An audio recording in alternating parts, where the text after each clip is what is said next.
episode number 54, Scott Miller. All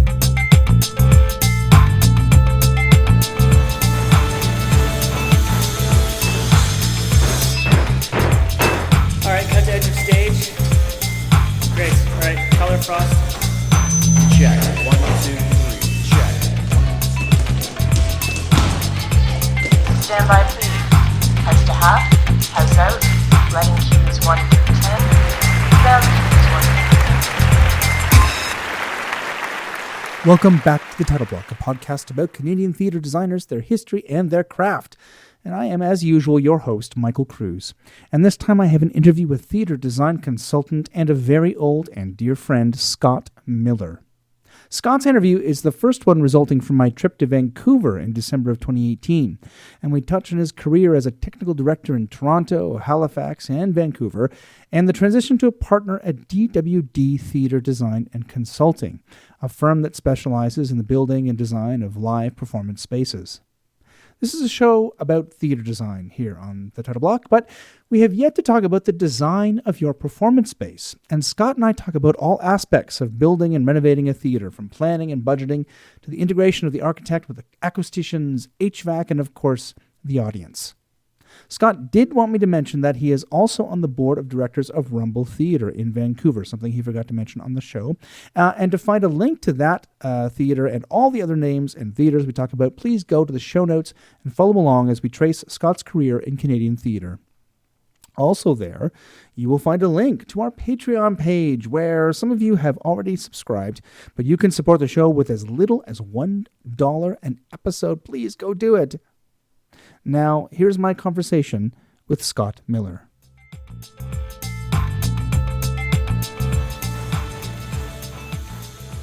Scott Miller is a theatre design consultant based in Vancouver, but he and I go back many years to our early days at Ryerson Theatre School in the early 90s. He's worked across the country as a production manager and technical director and has done some lighting design as well. And he joins me today from his office here in Vancouver, British Columbia, remind me of the name, DWD? DWD Theatre Design and Consulting. Perfect. Scott Miller, welcome to The Title Block. Oh, thank you. I almost got through the whole thing without having to ask you questions. So thank you so much for this opportunity to have a chat. I've known you since the beginning of my career, which is remarkable, to me anyways. How did you find your way to theatre? You were originally born in Calgary, but you lived in Vancouver shortly after you were born in Calgary. So tell me about how you found your way to theatre and why you thought it was a good idea. Well, it is a bit of a cocktail party story that I haven't told in a while, because I got into theatre in high school essentially for being a snotty high school kid like many of us are. But I was in a choir class for a show where the choir was going to support the show. So everyone in the school was a performer. And I was getting up to some normal shenanigans that I would have, because this would have been grade 7 or 8. And got asked by the choir teacher if we wanted to be in the class. And we actually answered truthfully and just said no. So we got sent to the principal, and our punishment was to work production. And that's how I got into theater. That's hilarious. I know that we've all felt that way professionally from time to time. That's awesome. And so you obviously enjoyed it? Was it something that you found? Yeah, no, I really enjoyed it. And so consequently ended up becoming, in high school, like a lot of people started out running audio for the music department in my junior high school, which went up to grade 9. And then when I went into senior high school, I didn't get along. It wasn't as bad, but I didn't get along with the music department there, but did get along with the drama teacher. So I started doing shows, and we did some pretty significant shows back at Stevenson High School, including taking them out of the high school to Gateway Theatre, which had just been built. That's awesome. And did you, what kind of support did you have when you went to the Gateway? Was the crew there sort of doing a lot of the work, or did you guys do the design work, or how did that work? The design all came essentially from the drama teacher. We constructed it in class and then shipped it out like a normal roadshow. I believe we got to run flies a bit there. All centers supervised. There was a full-time staff. I think they were union right from the beginning, not 100% sure, but they were definitely professional full-time technicians. Yeah, and it was also the ones that were outside of the school were in conjunction with a community theater group called Caught in the Act, which is how I got into doing community theater first in Vancouver. Nice. I had not heard of them. Are they still around? I think they formally existed at least 4 or 5 years ago, but they haven't done a production in decades. Right. Yeah. And they were a community group based out of Richmond, yeah. Out of Richmond. Yeah. Okay. Awesome. I'll try to dig up some information. If 4 years ago they did a production, they should have some sort of online presence. Yeah. So it should be pretty easy to find that. I'll put that in the show notes. Awesome. And then tell me about your trip you went to post-secondary. We met at Ryerson. How did you decide to go to Toronto, and how did you get, what brought you out of Vancouver? Well, this one shows a bit of some disagreements you might have with union and non-union when you're first starting out. And I had started to pull some gigs at the Arts Club Theatre in Vancouver, was doing production work and wanted to learn more about it. But I have to admit, I was doing gigs and I was looking at the 50-year-old guys on the same stage as me that had been doing the same thing for so long. And I didn't see me getting there by just working gigs. It seemed like a really long road. So I packed up my bags, applied to York University, and headed towards Toronto where all the theater was happening, and it was like I was telling you the funny stories. So I found out in Winnipeg that I didn't get into York, but continued on and then applied for Ryerson once I landed and got in the year after, roughly. Yeah. That's awesome. I think, I'm certainly happy you got into Ryerson instead of York. This is like 1990. You applied in 91, I think. Okay. Because we were in the same class. Yeah. So we started in 90. I think we started in 92. Yeah. And so you were applying over the 91 year. That's interesting. I thought that shortly thereafter we ended up in Blythe together, which we'll talk about. But Tim O'Gorman and Kelly Fox had come out from Vancouver, and they had moved out at the beginning of the 90s because there were a few companies working in Vancouver, and there was a lot of film work, certainly at the time. But theater was not something as robust, I guess, as had been happening in Toronto. I find it surprising that I still find it surprising that there wasn't enough work or interesting work or opportunities out here for a sort of young artist to find in the early 90s. I guess Toronto was a draw. Yeah, and it probably started changing shortly after that because there's a very robust community now. But yeah, same as what you said for Tim. It's like, yeah, there was, I think Touchstone was still around then. Tammany, which is gone, was there.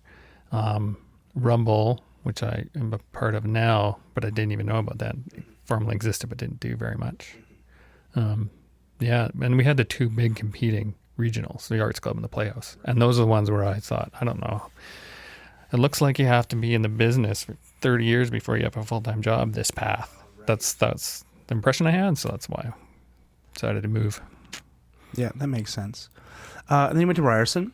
I haven't talked a lot about my time at Ryerson with my cohort, but why don't you describe some of the people that we went to school with so we understand who came out? Because at Ryerson it was very...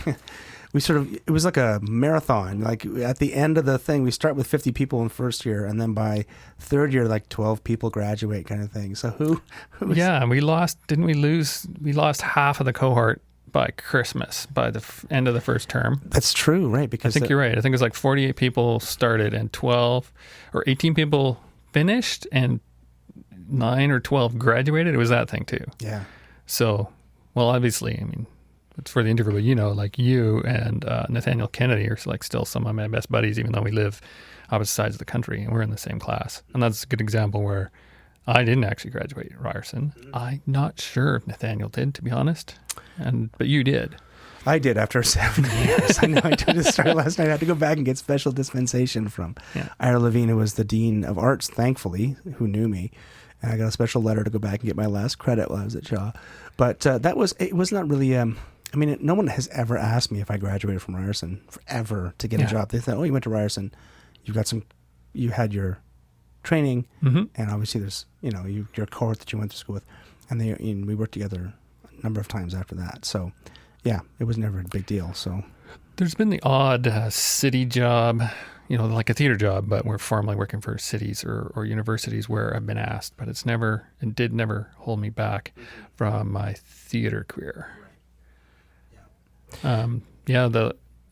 I'm sure there's other classes like this, but yeah, our class, now that you made me think about it, like we had Chris Spruill and Mike and Lee Kerr, and there's quite a collection of fellas, and there was ladies there too. Unfortunately, I don't remember their names, but that all worked together really well, put on some great shows. Yeah, it was certainly a special time.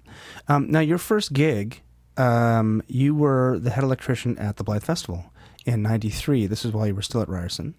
That would have been my first, full-on professional gig. Yeah. Is that right? Yeah, no, I'm trying to remember the order. I think, because I was at the Red Barn too, which isn't on my resume, because it just dropped off. Oh, interesting. And that might have been the summer before, because I did that on a Futures grant way back when. Oh, that's right. We've talked about the Futures grant here. I don't think, it doesn't exist anymore at Ontario Arts Council, I don't think. No, and it was an Ontario thing, yeah. Yeah. But we've talked about that several times on the show and how it kind of gave these opportunities to people. The Red Barn Theatre was in Jackson's Point, right? Yep. And run by Peter Zosky, had some connection Peter to it? Zosky had a connection to it, and a couple of years after I left, he donated a bunch of money to get them new seats, or probably repurposed from another theater, because they were falling. I mean, I tell people, it was a real barn, and the seats were falling apart. One of my gigs as the only technician was to put the stuffing that the raccoons had pulled out back in the morning. Nice. That's awesome. Well, and how big was the theater? It eventually burned down, right? There wasn't a fire or something? There was a fire. I haven't looked into it for a while. There was a fire. I don't think it ever totally burnt down. Mm-hmm. But it was probably 300 seats, mm-hmm. flat floor, a little bit of rake at the back, raised stage. But, yeah, and it was Futures grant, but it was also kind of my first freelance gig, because you didn't get paid a whole lot out of Futures. And I swung a deal with the Red Barn where they hired me as I forget the title, but essentially there's the TDME and the wardrobe person. So I said, you can hire me full-time to help build the sets and hang lights and do all the daytime stuff. And then why don't you pay me as a freelancer to run the shows? And we'll kind of split it up in contracts so it won't get anybody into trouble. I get paid a little more, so I'm willing to go. And it was, working 80 hours a week for the whole summer. So that sounds like a great place to learn as well. Like Summer Theatre in Ontario is you have to pull the stops out to sort of make things happen. So it's a good training center too. And I feel bad I can't remember the name of the TD. We had a really good relationship too. And he did all the designs. And since it was just me, I, made props in the day, did repair work on costumes. I didn't make them, and then ran the shows at night. One of the times he would run the show, and if we needed a stagehand, I'd be the only stagehand on deck. And just the fun of working in a barn has all kinds of stories. That's terrific. So, and it's funny how the one thing that's not on your resume is the thing we talk about. But, and then you headed to Blythe the next year in '93 to be the head electrician. How was that experience? I mean, you already had one summer theater, and frankly, Blythe is better resourced than the Red Barn was. Yeah. And I mean, I was the head of a department and only really had to work in my department. Right. Everyone was a good team worker out there, but even on rep, you might help a bit. But as opposed to being a jack of all trades. And it was a longer season, and it was, like you said, just a bit more professional. And this was the big Peter Smith season that just before it switched. That sounds right. Right, to Janet Amos. And they were up in, I mean, we've hinted about this on the show. They were up to their necks in debt that year. Unfortunately, they had made some choices that either were too expensive or they didn't give enough support with the choices they made, and so they were right on the edge. The next year kind of was make or break for them. But how was your experience? I mean, you went on to Blythe again 2 years later. You became the technical director. After I have an interesting, if you look at my resume, in Blythe, I was head electrician, skipped a year, technical director, skipped a year, and then production manager. Actually, it was quite a few years later. I think I went back as production manager. But here's the story, and I think I can say this without really being too negative about an individual. Sure. But you were the head electrician after me. Yes, I was. And the reason, well, actually, I don't know the reasons, but essentially, I got a call the next year from the people in charge at the time to ask if I wanted to be head of audio. The year after, I was head electrician. and this might be a bit of my attitude from high school coming back, but I said, David Vanderlip was the head of sound last year, next to me is head electrician. Perhaps you should ask him if he wants to go back. And they did. And they hired David for sound. And I think they'd already hired you for lighting. So, you know, you always make second guesses of whether you had a tighter connection with someone on the new team or they really didn't like my work. I don't think it's like didn't like my work as head electrician or they wouldn't have offered me another job.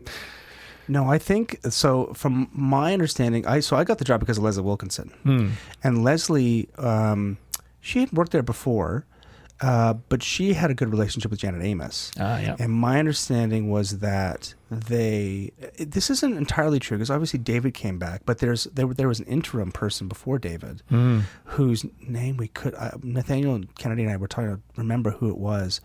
Unfortunately, he didn't work out. It's probably better we don't know what his name is because I wouldn't probably mention it on the show anyways. But he came from someplace else and was not really, he didn't have the headspace at the time to run rep theater in a summer theater. He came from a house gig someplace where he was quite a skilled sound person. But it was a bit of a step down for him, and I don't know if he was fully committed to doing it.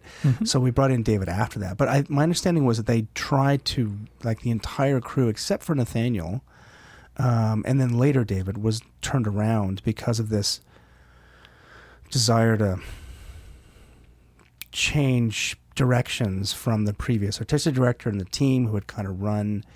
I'm not going to blame it on the team. No. I have certain theories that I won't posit on the air, excuse me, about how they got to that position. But my understanding was they were trying to wipe the slate clean and start again. And because Leslie had a good relationship with Janet Amos and she was my mentor at Ryerson, then she asked me to do it. So not the greatest way to transition. No, but you're right. It happens that people try to, and that'll come up again when we talk about the Atlantic Theatre Festival. We get to that.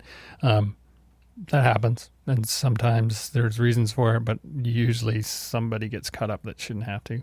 Yeah, because there was that first year was Brian Cumberland and was Ray was still there. Ray was there. Ray was not there. He was there your year. Yeah, and he got replaced with Susan Moffat, who was That's the GM. Right. Yeah. And Crystal had been there. They were still in town. Crystal Silverta, who was the stage manager. She. I don't know if she came back the next year. I think Martine came back the next year because they moved out of town. But Ray had stopped being the GM. They were just living there. And then I forget who our head carpenter was because Cumberland had left. Tim O'Gorko, as we called him. Tim came in and in a weird sort of not weird for Blythe Festival. He had been a contractor. You know who might have been? You're talking who was a head carpenter when we were there. When Nathaniel and I were there, and then the next second year year. after, because Jason McLean works into this mix too. Right. I don't remember who it was. Anyways, it was a. I mean, the festival almost closed. There's a great article in CTR, Canadian Theatre Review from Janet Amos about, and we didn't realize this at the time, how dire things were. Like if it wasn't for her, and I think I've told the story, so I won't go on too long, but if it wasn't for Janet Amos for that year, for her choices of the shows and the scale that they chose, which was very small, the theater would have been bankrupt. And they actually came out in the black at the end of the year and dug themselves out of a giant debt pit. So... yeah, it was a remarkable year. But then you ended up at Kawartha Summer Theatre that year instead in Lindsay, which has, again, a long history as well. How was that experience? Who were you there with? I was there with Christine Kazan. What's her first name? I can't remember. Catherine Kazan? I think so, yeah. Catherine Kazan, yeah. Maybe. Yeah, it's been a while. But yeah, that was cool because then I went from being a head electrician to being stage carp. I made them call me that. It was like, again, this was the construction job, but they didn't have anyone else on staff with much training on rigging or how to put stuff in. So I said, please call me the stage carp because I want that install on stage that's what you call them, and I want that on my resume. And that year I didn't run shows. That was totally day shift. But it's the closest to the classic summer stock that I ever got to do. We did a show every 2 weeks, but the year before, the previous 2 years ago, they were in the classic show a week model, and they did like 8 or 9 shows in the summer. So the design consisted of mostly box sets, and you would just shuffle flats around and put doors in and paint it the right color for the show. Like a true summer stock. Yeah. Which is something that I hadn't experienced because Blythe is in rep, and I hadn't really worked other places for summer stock. So that's incredible. Like, was it repainted every week, or? We would build a new set every week. So like when I got there, by then it was every 2 weeks, so I had a bit more time. But we had like where the word stock comes from. Yeah. There was a set on stage, and we had enough flats and door flats and window flats in the shop to probably build 2 or 3 other sets if we had used everything at once. Right. So while one show was up, we'd build another one in the shop, dismantle it, roll it up the street, put it in, take the other one out. I don't think it's a model that happens anymore in Ontario. I don't think so. People program 4 or 5 show seasons, and well, what is Drayton Entertainment, the big multi-place? Yeah, but I'd hardly call them summer stock. They're like they're a festival theater. Yeah, I've lost track exactly, but I thought they also, rather than take the set down, but they would still have a show in for 2 weeks, and then set would move to the next theater in the chain. That's true. So yes. they weren't building as much. Like that turnaround in each theater was kind of similar. Yeah, that's a very good point. Like they have 5 or 6 shows or 7 shows in their season, and they rotate between venues. Yeah. But they're building the sets are constructed whole cloth. Yeah. Like it's a specific design that it has it's a touring design basically, right? That they have to design rather than pulling whatever they've got in stock and then putting it together and going. And you're doing a show a week. How long was the season? A show every 2 weeks. It was when I was there. Yeah. The season was 3 or 4 months. We did 5 shows. Okay. The other neat thing we did there that ties into summer stock, 1 show a year, would do 1 night in Peterborough. Right. And we'd leave the set there, but we'd go back to our stock and we'd say again, okay, for the play, we need so many entrances and so many windows and a table. And we'd take that and put it in this outdoor stage in Peterborough with no walls, maybe no curtains even, but just have the entrances identified to an outdoor crowd of about 1,200 people one night. Wow.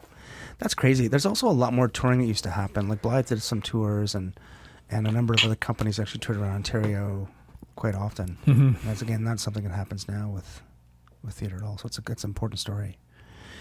Great. And then you made back to Blythe, and you were there as a TD for another season. And then you came back to Blythe in 2002 as the production manager. Yeah. But in the interim, you ended up on the East Coast, and you went to Wolfville to the Atlantic Theatre Festival. Tell me how you got hired there and your responsibilities and the experience, because you were now, at this point, you were done at Ryerson. 94, I think, was our graduating year, right? Yep. So was this your first big TD job, or you were doing freelancing and stuff as well, right? Yeah, along with like our cohort, and you were doing lighting design around town and like Skinny Saints, which you noticed. I was doing the freelancing in Toronto grind for a year and a half. And I forget where I saw the posting, but it was just a job posting farther afield, and it was a full-time technical director job. So it was, Blythe was certainly a full-time proper TD job too. And you really needed to know what you're doing. But Atlantic Theatre Festivals looked like it was trying to be continuing. They were still only summer at the time. And then they go, so you were March to October. So it was an extended season, but it was still basically a summer stock or a summer theater festival. Oh, it was rep as well. That's part of what I think was why, I was attracted to the job, and that I was attractive to them. And then we were talking about the wiping the slate clean kind of issue. The first year, they didn't make a whole lot of money, and they worked people really, really hard. So, without putting really saying what everyone's individual choice was of. The second year of their existence, I think there were only 2 employees that were the same. Yeah. So the entire production department, design department was all brand new. Yeah, they had a bit of a rep for working people to the bone. Yeah. At that time. Are they still around? I haven't checked. No, they lasted a solid 4 or 5 years, stumbled a bit, tried to come back with a new AD from Nova Scotia, Nigel Bennett, maybe. I'll apologize if I get who was at which time, but he was an artistic director for a minute. And tried to come back to do only 2 shows in non-rep, and then just, I think they've formally folded quite a while ago. There's another community-based group in Wolfville, which is a tiny little town, trying to do shows in the cinema now instead of the theater that was built. That's a familiar story as well. Brockville and other places like that have the same kind of histories. But then you ended up and landed for quite a number of years at the Neptune. Yeah. Yeah, how was your experience at Neptune? Who was there when you were first started? Linda Moore was the AD, and Bruce Klinger was the GM, and they had just been, I landed there in the middle of their big renovation season, so we were not in, the theater was still under renovation. It was a 2-year renovation, and doing shows at the Cohen. Right. And that kind of lasted for 5 years. There was a really good team there. There's a lot, I mean, it was a professional level regional theater with a non-unionized staff, although a lot of them were union members. For the most part, we got along and did work together as a team. But it was a big regional theater. I'm not going to say, as we're doing this in an interview, there were certainly elbows being rubbed and egos being bruised here and there by me and other people, I'm sure, too. Great. And then how was working, like, besides this renovation, like what was the nature of the renovation? Did they like redo the whole thing, or gutted the theater, rebuilt, so the stage essentially stayed the same and the balcony stayed the same, but all new lobbies, new basement spaces, and they acquired in the lot behind, so they added wardrobe, production space, dressing room space, and another studio theater. So it was a big deal. Yeah, that is a big deal. And this is in 1996. Yeah. That's great. What a great opportunity. And did you have anything to do with the renovation, or that was all taken care of by the current staff? That one was all taken care of by the current staff and the theater consultant of that theater. Although it was my first time, it's sort of that later informed my job now, from the perspective of, I wonder why that architect team did this stuff. And of course, my attitude at the time was, man, they were so dumb. Right. I know we also. I have a different perspective now. Yes, of course. I know certainly I've had the same conversations about why did they put that over there? It doesn't make any sense. But like Buddies is a great example. We talked about the renovation of Buddy with Steve Lucas, and all the choices. Like it's great to hear the information behind all the choices, because you think, like, why would they? For example, Buddies has a floating bridge across the catwalk that can go up and down. It hasn't moved since it was installed. It was moved once in the first season. They tried to move it, but it became such a giant pain in the behind that they left it in place and hasn't moved since. But it's good to sort of think about the choices that and the committee that it takes to sort of make those choices behind the renovation. So I appreciate your position, and you were there till 2001.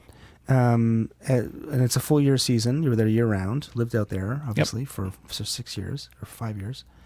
What was theater like on the East Coast in the late 90s? Like, what was the community very large? Like, were there other producing companies out there? There was 2 or 3 producing companies. There was, Mermaid, the Puppet Theater were nearby. There was Eastern Front, who were in Dartmouth, which is, part of Halifax, but, it's like the suburb across the water. That did a few shows a year. They had a couple of summer stock places, and unfortunately I'm forgetting the names, sorry guys. But so there was a vibrant community for sure. And I mean, with Neptune bringing the studio in, we did 8 or 10 shows a year and at least one tour. We kept touring for most of the time I was there. And a little theater school was attached to Neptune too. Great. Mostly ran independently. But we would build their little, fit in the back of a panel van set and teach the poor actors how to put it together in high schools. Classic. And they had a studio. Was the studio space new? Yeah, it was brand new. That's great. So it's interesting how that makes such a difference in fostering smaller alternative groups or smaller like companies that are just beginning. Because not everyone can fill the big house, right? So that's remarkable. Were there a lot of independent productions, like one-off kind of things that were through there, or was it? Yeah, some of those smaller companies I talked about would come in and rent this smaller space. Just in Time's another one that I remember. They were like a comedy. They're comedy troupe, but that's actually they were really a professional theater company. But and a lot of mime work. But they did fantastic stuff. They probably in there once or twice a year. And we haven't talked about sort of your growth as a PMTD during this time as well. Like, you obviously freelanced in Toronto, but once you were doing these house gigs, how did you feel you as a TD and PM were growing? I guess TD at this point, well, production manager applies as well. Like, how did you find yourself growing over that period? What were some big lessons that you learned between doing summer stock, rep theater, and now full season at a regional? Well, the two obvious ones were, especially going from freelance through to just summer, regardless of style, to full time, is long-term planning, both around the engineering nuts and bolts, technical theater stuff. You have a year-long budget to deal with.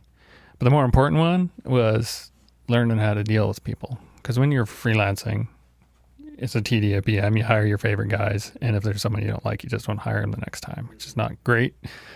But once you're working full time, and as a TD, it's the production manager above you that essentially is the hiring, firing level. So, yeah, and you don't want to be having arguments with people for the 5 years of your career. So you have to learn how to work with people in a different way, in a better way.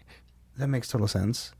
Anything else about the East Coast that you remember that is important for us to talk about professionally, or even just lessons learned? I think the big thing for me, thinking about it and thinking about this, but trying to keep into the design thoughts, is the amount of people I met in the design community and direction community from Alberta east. And we used to joke about it a bit. I think it's still happening a bit. But like we mentioned, Brian Perchlock, he's from Winnipeg. And Daniel McIver, he was an East Coast boy, but him and his directing partner, Daniel Brooks would come out and do a show. And so I'd meet all these wide variety of Canadian designers and directing teams by working at Neptune because it was a regional. More so than it ever happened to me in Vancouver until recently. That's interesting. Like I always felt like there were a lot of partnerships between CanStage and Theatre Calgary or CanStage and Vancouver Playhouse. Mm-hmm. But I guess those mountains were more of a psychological barrier, not just a physical one as well for people. Like that's part of it. I think there was also to do with what the Arts Club's perspective of what they were trying to accomplish here, and it's not a negative thing. Although we all kind of might have thought of that way, like why aren't we cross-pollinating it a bit more? But they were really, really supportive of the local talent from the actors on up. So. And I don't want to leave out your lighting design work here just before we land in Vancouver. So, because you had done some of that, mostly on the East Coast, where you found those opportunities, right? I got to admit, most of it at the companies I was working for, not all of it.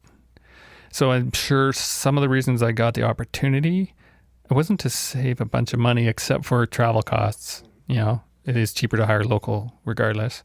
But Linda Moore gave me a couple of opportunities and had a great time. I was really careful in talking to my electrician and my production manager about it and saying, I see a potential conflict of interest as being the TD and the lighting designer on the same show. I know it happens all the time, but we talked about it up front. So like, if you see me ignoring the carpenters because I want the lighting to look better, like somebody should tell me. That's a great point. Did you find yourself, did you find that difficult to sort of do those two things at once, or did those conflicts actually arise, or was it? They didn't much, because by then, I mean, again, we had a good team out there, and the head electrician, Daryl Shaw, the head of audio, Charlie Culver, Bob, the head carpenter, they'd all been there before me. Bob for a long time. He started as a assistant carpenter, I think.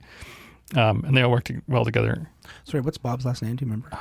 I really should, because there's a technical word named after him at Neptune. Oh, okay. So I can find that out. Yeah. I'll cut this out and I'll make sure I put him in the show notes. Yeah. Okay. Sorry, go on. So we had a pretty good working relationship with me as a TD and how I worked already. So the extra for me was just the extra time of doing the actual design work on top of, and on the hours and all that. But it's design work. It's a different part of your brain. It's exciting. And how would you compare, Like what from your TD experience informed your lighting design work, or was there anything? Because there's a lot of crossover between the two jobs, especially if you're working with freelance companies as a designer. You're doing a lot of the TD work, masking, schedule, like that kind of stuff is dictated a lot by lighting. Well, the way you put it, that could be part of why the hours are okay. Because you're right, the masking and the fly plot, the mean stage carpenter would work on, like all that stuff I was doing as the TD anyway. Even though the designer would have decided, okay, here's the inventory I want, here's where I want the electrics to be. Then I would still do the technical work of figuring out how to fit into the rest of the build, at least at Neptune anyways. But also, like I said, working with all those designers, I sat through a lot of rehearsals and talked to a lot of designers and got to see a lot of what kind of stuff works and what kind of stuff doesn't as design input. And that helped a lot. I'd also noticed you worked a number of times with Ron Ulrich. Because he's got, I mention it because he was at Muskoka. He worked at Muskoka Theatre with Andy Maudsley, who I worked with at Stage West. Ron Ulrich worked at Stage West where I worked. He's also worked at the Neptune. He was the Theatre Aquarius. After Neptune. After Neptune, he was the AD at Theatre Aquarius. And it was the dinner theater in Edmonton is where he came from to go to Neptune. Was that Stage West or was it the Mayfield? The Mayfield. The Mayfield. Right. Yeah. I did a show there with Ron Jenkins about 4 years ago. So how was working with Ron Ulrich? Is he? I got along great with Ron, but he was the burr under the saddle for a lot of people when management changed, to be honest. Again, I'll try to say it without getting personal or because it's other people's decisions, but a lot of the changes in the way he wanted to do stuff and a lot of the crew felt that we were losing production value. We were given more time and the choices of shows from our perspective were more interesting to work on when Linda was around. But same thing, Neptune was not doing fantastic in the 90s, money-wise. But actually, you know what, similar to Blythe, right after a big renovation, fancy that. Yeah, isn't that funny? Yeah. Okay, that's interesting. So I just wanted to mention Skinny Saints because I've forgotten that you were the production manager on Skinny Saints, which I lit. This was in 2000. No, this was in the 90s. 97. Oh, it was after I was at Blythe because I had Ray Silverta's pickup truck still. So it must have been the fall of that year. I was at Blythe in 94, 95. It must have been fall of 95. Fall of 95, yeah. Yeah. And it was in Dance Makers, right? It was in Dance Makers space. Above the automotive paint shop? Exactly, yeah, when they were on DuPont. Philippa Domville was the choreographer / director. Lee Kerr, another cohort from Ryerson, was their stage manager. And tell me about this book, because I had forgotten about the book this book prop that you worked on. Well, I got to admit, I can't remember the lines that led up to it, but Skinny Saints, obviously, was about anorexia and dealing with just that kind of trouble. Yeah, and it was told through the lens of the Blessed Virgin Mary, some sort of religious aspect to it, right? Yeah. So I can't remember the character motivation about why this book had to happen, but we had to build essentially a giant Bible that would open up and all the light would pour out of it. And I think this is the same show. And then it's a while ago, they put it back. Then it also had to burst into flames. And we're back there. We had professional training from Ryerson, trying to do things right, even though all the rigs weren't existing already. So, yeah, it was. I remember borrowing a bunch of lights from my contacts in Kitchener to fill up that space too. It was a big show in a little. I mean, the dance maker space was not very small, but there's not a lot of gear in it. Yeah. So, anyways, that's just a nice remembrance. I totally had forgotten about Skinny Saints. God, that's where a lot of the good stories come from. Yeah, exactly. Like, I mean, I flew a wheelchair in the theater center in a place that had a 12-foot grid. This was when it was down on Queen Street West at Major Powell's. Yeah. I just spoke with Glenn Davidson about that. Yeah, that was tiny. The grid was like, 11 feet, 12 feet off the ground. And just the little challenges I remember. I mean, that was, I think it was called Eddie Candyside, a Steve Lucas design. Of course it was Steve Lucas. Little things like that. I remember having to rig, like speaking about strange things, I remember having to rig a a flying person. We flew somebody at a church. You were not there. Nathaniel was there. This is after I'd worked at Stage West, and I think I was doing a show. Audley Mason was the designer, and it was for a Toronto company that I just forgotten the name of, but they had done. It was at St. Stephen of the Fields in Toronto, which was a small church on Bathurst at Bathurst College, and the idea was that someone was on a table in like sort of the Christ pose, and the table top would come off of the table, and then the person would fly out. This is a church. Like we're in the apse. The apse is 60 feet high, and I borrowed rope. This is ridiculous. I got some rope from the Grand. They had just changed all their hand lines off. It was like 3/4 inch hemp. But hemp that was also many years old, right? But 3/4 inch hemp, like it was pretty big, strong rope, sure. And got some shivs from YPT, and then rented a snorkel lift and was up 60 feet in the air, which is way too high for a snorkel lift, let me tell you. Rigging shivs to a wooden beam in the apse of the church. And then try to find an anchor point, like literally hammer drilling into the brick of the apse to put like anchors. It was the most ridiculous thing I'd ever done, and so unsafe. And they flew him every night. And I co-opted Nathaniel Kennedy in coming down because I was like, I need to make sure that I'm not doing something absolutely crazy. Just a little bit crazy. Just make sure it's a little bit crazy and that no one's going to die. Thankfully, no one died, but that would never happen. That should never happen. Don't ever try this. Please, listening audience. It was terrible. Okay, so you moved back to Vancouver. Now, you are the current proprietor. Yeah, me and one business partner. It's 50-50. And what's your business partner's name? Robert Hamilton. I'm sure people across the country know Rob pretty well, certainly in BC. He was a teacher at Douglas College for 25 years, so that's a good way to get your... Right. Everybody remembers you from school, and now you got 25 years worth of technicians in the field. Right, yeah, exactly. So tell me about your journey as a TD, first out here at the Arts Club, and then to taking over a design consultancy. I moved back to Vancouver because, like I say, I had already left Neptune, so I was having a hard time making the bills freelancing out in Nova Scotia. Plus, it's where I'm from, and even though I said like I hadn't seen a career path when I worked as a call technician at the Arts Club, I had walked by their prop shop and knew that they were a cool regional theater company. So once the posting was there, it's just like, I got to apply, go home. I can afford to move and go home if I have a full-time job. And it was expensive here then, not nearly what we talk about with Vancouver real estate today. So that's essentially why I came back. But then, landed into another regional theater and the stories, good and bad, about the Arts Club could be a 7-day interview.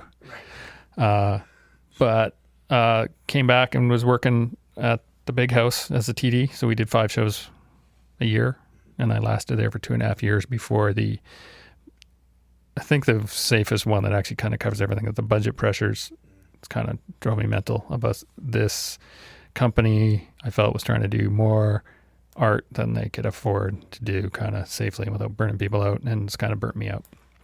Rumor has it I was the longest running technical director still at the Stanley. Wow.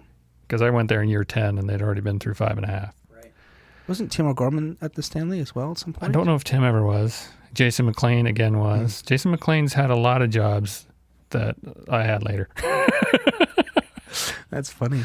And it also, you were here, this is the early 2000s, 2003, right? Yeah. So, and only there for 2 years. But that was a time when a lot of people were struggling. Mm-hmm. Like that was after, certainly in Toronto, it was after SARS. Yep. Year or two after SARS, 9/11. Worldwide was a year after. When I went on tour was in October of 2011. Right. There's lots of just cultural stories to talk about that. That was interesting. Yeah, exactly.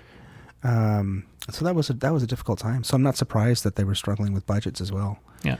So then I left and went to the Chan Center, which is, again, I just applied for a head stage technician job. couldn't be called a carpenter because of the union titles.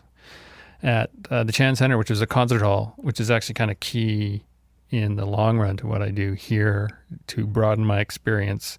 In theater, I already brought experience in departments, but I hadn't done a whole lot of music. And so then I did 2 years at the Chan Center, which was everything from high school bands to international piano artists to rock and roll. So I learned a lot there. And you say it was a non-union position, so you were like a TD kind of position? No, it was a union position. It was a union position. But carpenters were part of a different union. Oh, I see. That's interesting. What union were they, carpenters? They were CUPE, different local. Oh, different. So the whole place is CUPE, not IA. Yeah, well, the story goes, and I think this is true. It's secondhand, but I think it's true. Essentially, so it's I went there. It was about 5 years old, but it was a pretty new building, and it was built from scratch. So it was a brand new building on campus, going to be a concert hall. They need to staff it. And IA made a big play and lots of lobbying, say, if you're going to hire technicians, we need to be unionized technicians, and IA is the union. And they're right about that. But the university turned around and said, you know what? You're right. They have to be union.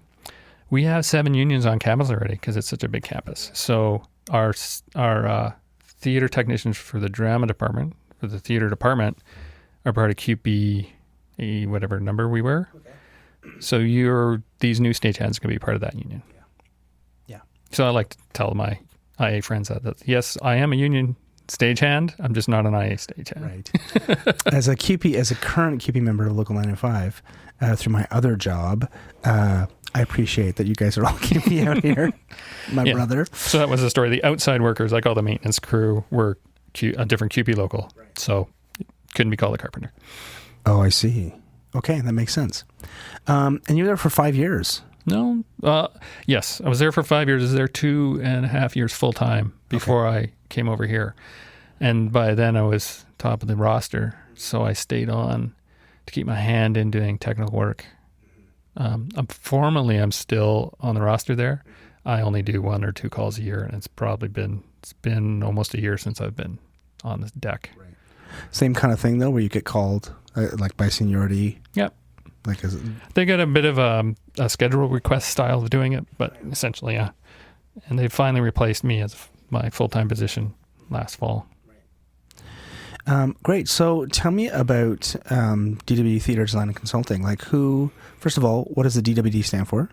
There's lots of answers to that. Okay. Formally, it stands for Douglas Welch Designs. Right.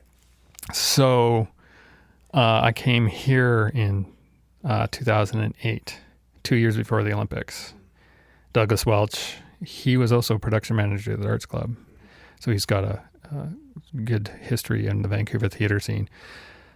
He was running the theater consultancy, all sorts of stuff going on, trying to build up for the Olympics. And one of his consultants was having long-term health issues. So the company kind of needed help.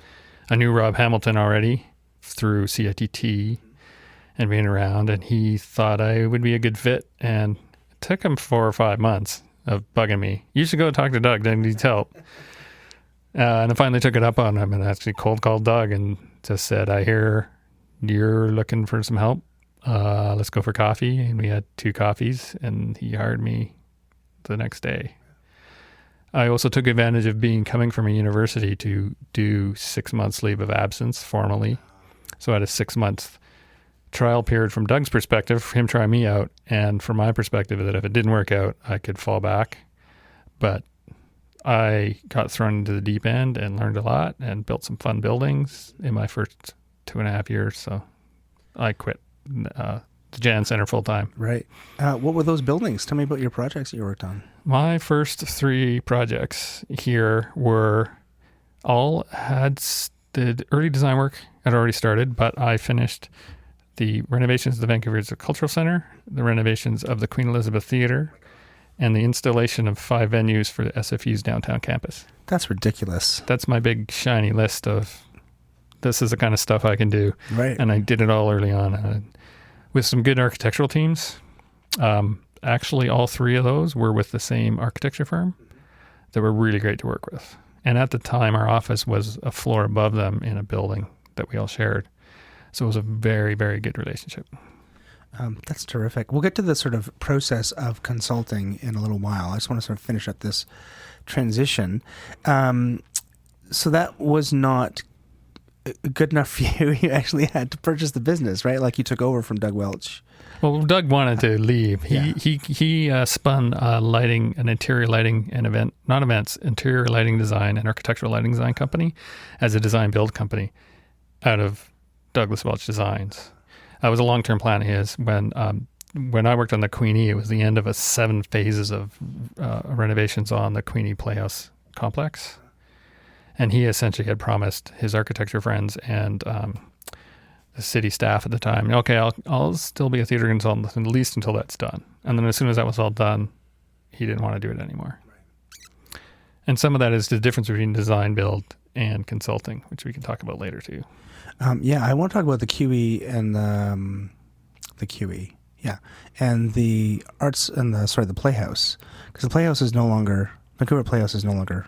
Vancouver Playhouse Company is no longer with us, yeah. But the venue is still there. Yeah, the venue is still a civic venue. Yeah, we talked about this with Ellen Brody. Took us through a bit of the steps of the demise of the company. Was it already done when you had finished the renovations? No, they were there. I think. Again, this is me a couple steps away. Ellen Brody worked with them much closer, but. Kind of were holding on, hoping the Olympics and the crowds might save them. Because I think if it wasn't 2010, it was a year or two after that they folded. Yeah.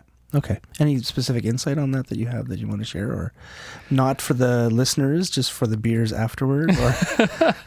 Well, there is so many rumors, but they didn't have a good deal with the city, and whether or not the city was too aggressive with asking them rent, whether it was them competing against the Arts Club, because they were. That could have been part of it. That's true. Okay, so Doug Welch leaves, and spins off his own. He's working as a architectural lighting designer. Yep. That's his gig. And then you decided to, with your partner, with Rob, and Rob had been working for Doug since the 90s. So Rob has been doing this 20 years longer than me. But really what it came down to is if we didn't buy the company off and we were looking for work. Right. And because it's a service company, we got a pretty good deal. It was kind of buying the reputation in a way. And formally, the ongoing projects. Somebody had to finish them up. Oh, that's right. Of course. Okay. And you've been here ever since. This is the November 2008? Yep. 10 years. 10 years. That's a long time. Finally hung around somewhere. I know. Crazy. And you've been here in Vancouver since 2004 or 2001, 2002. Yep. God. Okay. That's a long time. I hadn't considered that you'd been here that long. That's crazy. I just feel old. That's all.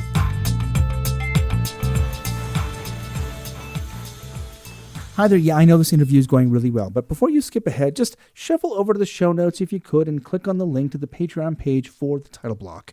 It does cost money to produce this time capsule of Canadian theatre design history, and for a couple of bucks an episode, you can ensure that I continue to put out great interviews with designers like Scott Miller. Go to patreon.com/the title block podcast and donate now. Thank you for your help.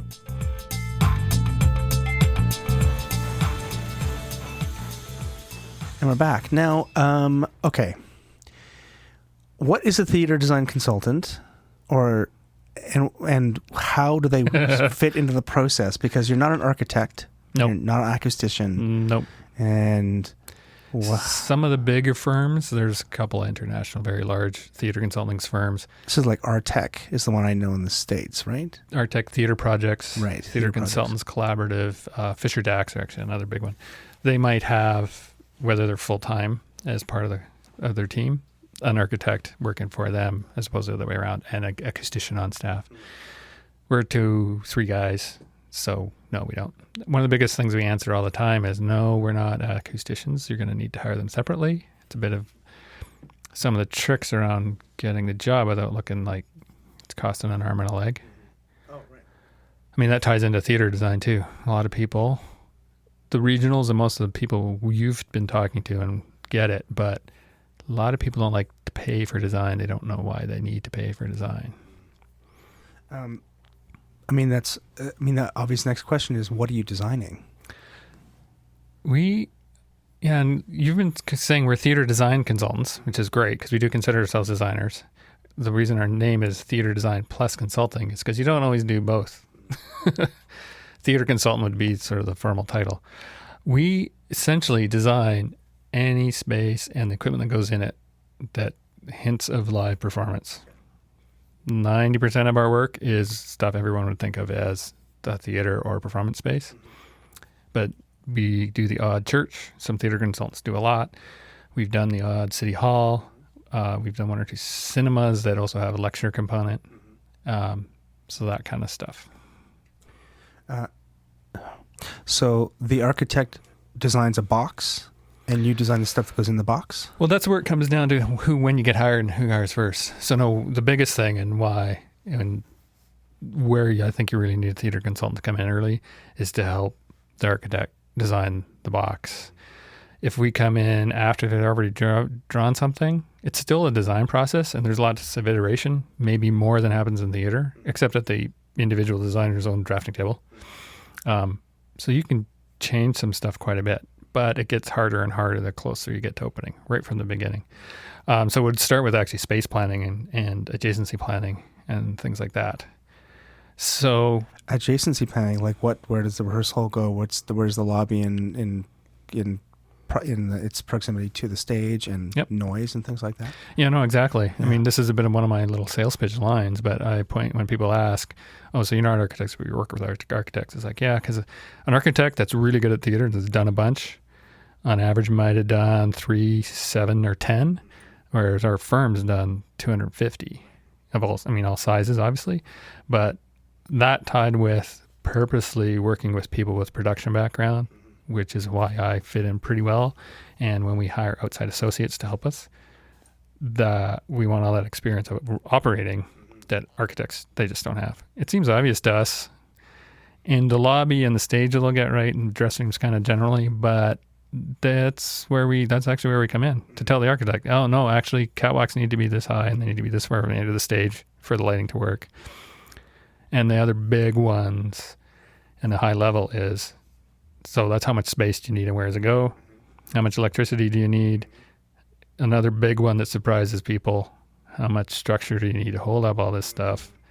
And therefore, how much mechanical plumbing and heating do you need to put it all together? Right, even down to, we have to roll a 2-ton truck across the stage, so you have to have this kind of structure. Like your stage has to be built. Yep. If you want to have a sprung floor plus support all this weight, it has to be built in this way. Is that like... Yep, that's exactly right. Right.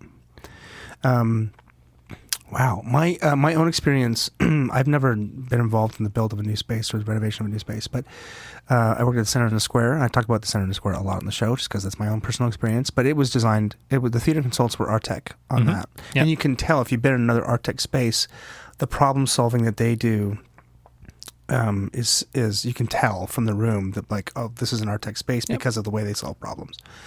At least in the 80s or the late 70s. But they have a crazy sprung floor that is, it's sprung, but it also has to take these like 7-ton rolling orchestra towers on it. Mm-hmm. And I remember they cored through it to put a trap in for Phantom when it came through in the early 90s. Yeah. And the damn floor is like 3 foot thick.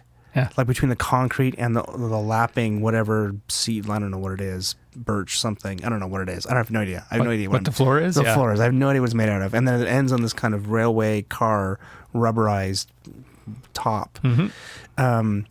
So you're telling me that architects, and this is a dumb question, but architects have no idea that that's what a theater should have? Like, what would they put there instead? It's not that they have no idea, but they, like I said, because they don't have the experience. If they were doing it from scratch and they didn't hire us formally as part of the team, they would just go out and ask the client. Oh. And maybe the client knows and maybe they don't. Another way to describe it sometimes for some projects is we're kind of like a translator. Like I didn't know a lot about the construction industry when I started, but now I know a lot. And the theater people don't know that necessarily. Same way the architect doesn't necessarily know how theater works. So they put me in the middle to kind of translate in both directions. in some ways, when you're talking about working with designers, stuff that comes from being a PM and a TD, to back up or not, some of the questions that are asked will get asked by both the client and the architect. So they asked for this. Do they really do that in theater? And it's part of the job. I'm not a formal member of an association at the moment, but there's ethics to it, and architects get it. It's like, if I think that my client as a theater person is asking for something a little bit over the top for what they said they're going to do, I'm just straight up with that. It's like, yeah, no. That reminds me of places that are supposed to be multifunctional. Like you've got a symphony that is there, plus touring productions, plus plus they house their own company and they build something in the shop. Like that seems like a lot of different masters that you're trying to appeal to. How do you manage that? Like, remember you asked me, what did I learn about being a TD full time? Is how to work with different personalities and people, work with design brains and technical brains that might be on the stage. It's a lot of it's politics and personality, as much just like theater is.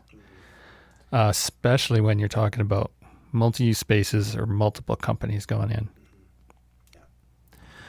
Interesting. Okay, so let's say you're at the beginning of the process. I mean, you also do small like renovations and like the other thing we do is we'll do, and we're doing it more lately because grants have been offered for this specifically, is to go into an older space or small spaces like we all started out in. They don't even have a full-time TD. They got an AD and a GM maybe, and they freelance someone in. So no one's really tasked with looking after the building, and it starts to fall apart. Sometimes it's money and sometimes people just don't know. So they can hire me to go in and do multiple steps, usually starting out with, I've looked at a whole bunch of theaters, so I'll look at yours and tell you, here's what's missing for the kind of work you do, and here's how much it's going to cost to bring it up to what you dream, and then always, here's some other options if you can't afford to get to your dream. Because sometimes they do, and sometimes they don't, and I don't want to leave them with the only option is to do nothing, because then I don't feel like I'm helping out. It seems, just in the way that theaters work, like how often do you get brought in when they are looking to design a capital campaign? Like they know they have to renovate the theater. They think they can raise $500,000 or $2 million or whatever the number is. How soon? Like I would think, like the minute they go, I think we should do renovation, that's when they should get a theater consultant. But how often does that happen?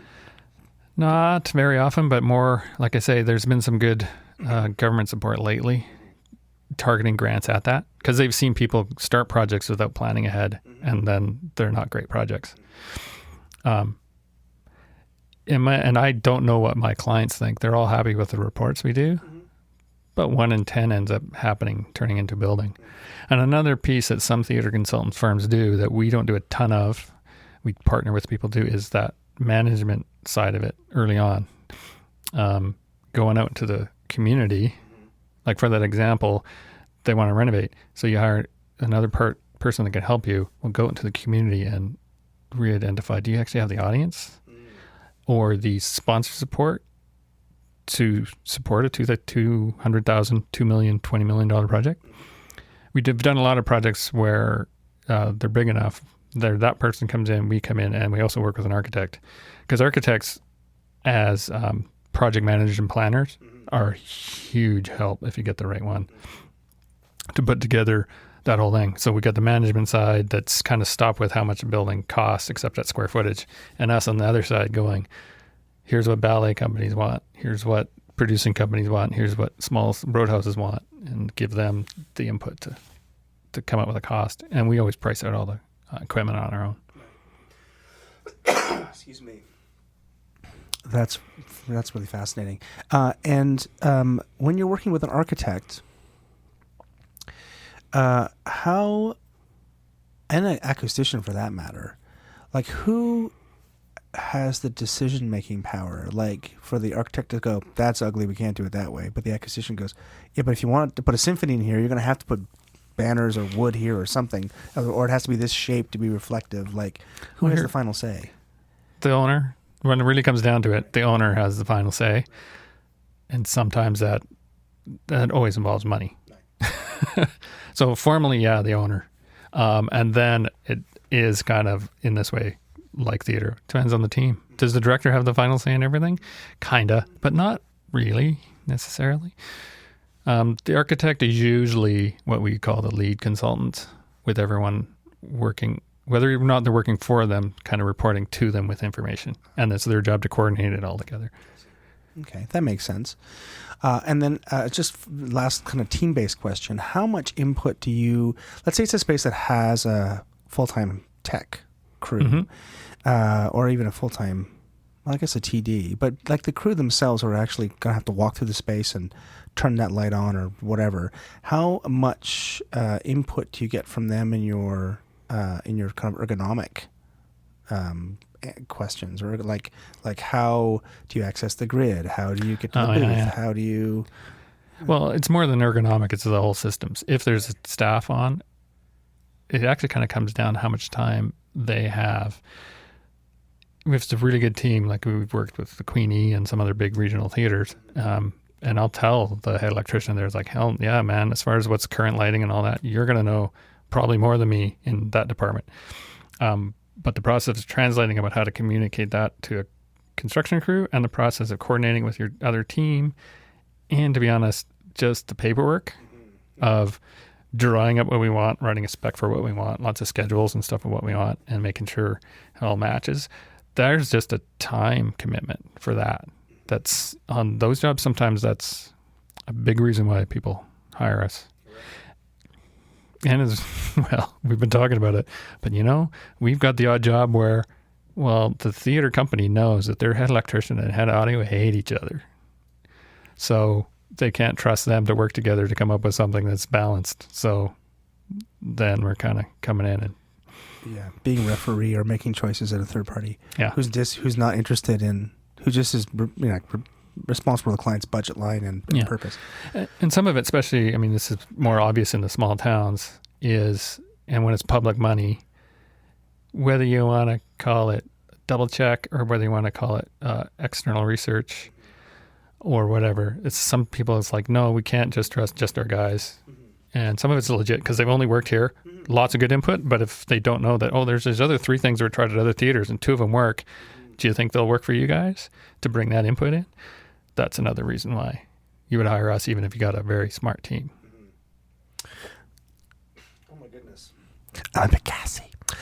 Okay, so I'm not going to ask this question now, but remind me, I want to talk about the change in theater architecture as far as systems architecture, like, for example, gone are the days of the patch panel or the stage pin at the side of the thing to plug into the front of house. Now it's all LED, just dimmer distribution. Like, I really want to have those kind of discussions because I'm really fascinated by it. And I don't know because I missed out in the last 10 years. Okay. So let's go back to the process then. So they want to do renovation. They've talked to somebody about how much money it's going to cost. They have an architect who said you need to raise $5 million. They've got the $5 million. Now they're looking to hire a theater consultant. Who hires them, the architect or the client? 50-50. Okay. And for a bunch of reasons, we suggest they hire us direct. It's a follow-up to your question of who has control. And I said the owner has the control. So if our input goes to the owner and the architect at the same time, like just use a small example, your control booth needs to be twice as big. And we tell the owner that, and we send the same email to the architects, please make the control booth twice as big. Now, if the architect doesn't do it, they're directly not, unless the owner tells them not to do it, they're going to do it. Whereas if we go straight to the architect, they're become a buffer between us and the owner sometimes. And again, it's about the firms and the individuals and the egos, again, just like theater.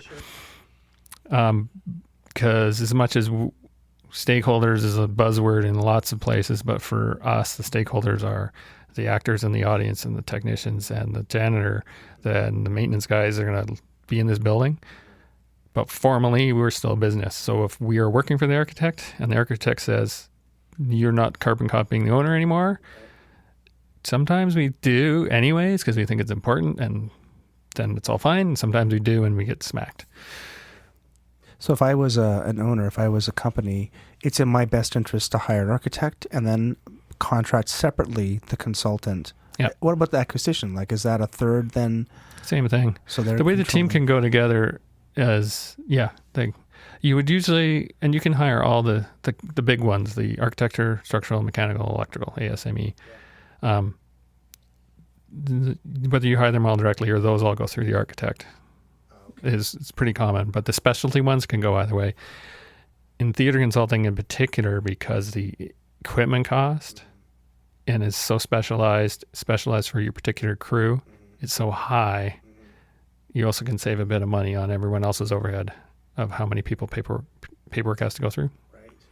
Okay, so just step back a second and say again all the different departments so I know exactly who's involved. We have architect. How big of a project? Let's say it's you're building a regional theater. Like, let's right. just go big. Like Chilliwack wants to have the Chilliwack Center for the Arts. And they're going to tour rock bands, and they're going to have the Chilliwack Symphony, and they're going to have Chilliwack is going to actually come to the stage and play. And we did that. Yeah. We built that building. Well, we always say we built that building, and then I always caveat, it's like, no, well, we helped build that building. Okay. So you've got the architect, you've got the client, you've got mechanical, structural, electrical, ASME. Those are the big, and the real formal ones. Like when we say we're an architect, someone has to sign up on code and go through building permit and all that. And for a big project, it's got to be an architect. Assembly space for the public, that's what you got to do. But then you got us. You probably have an acoustician. If it's a really, really big place, you might have. We will usually do AV inside the theater. But if it's really, really big, we'll hire someone just to do the sound system. You might have an AV consultant to do meeting IT stuff. And then right down to you can have a vertical circulation consultant if your building's big enough to have elevators and escalators. So you can have then some vertical circulation expert is someone who deals with moving people between floors. Is that what you're saying? Okay. Yeah. That's crazy. But then the ones that you've heard of, and when you start to think about it, you go, oh yeah, kitchen for if you got a bar, usually me and the architect will do it. But if you got anything bigger, you might hire a kitchen consultant. Maybe it's a company that does it. Landscape, interior design, often wrapped into the architectural team and in their office, but sometimes separate. And the architectural lighting designers will be different. Will be the people can be separate. Can be separate. That one comes down to how fancy your building is. If it's pretty straightforward, we'll help the electrical engineer do the inside the theater house lighting, and they'll do everything else. We always comment on that stuff from a. We try, and again, it depends on the contract and who we're working for. But first step from a performance use of space kind of perspective, we try to stay away from the interior design. Sometimes we can't resist, and we want to, and we always want to. But that's a trick. That's another little tricky team thing to figure out.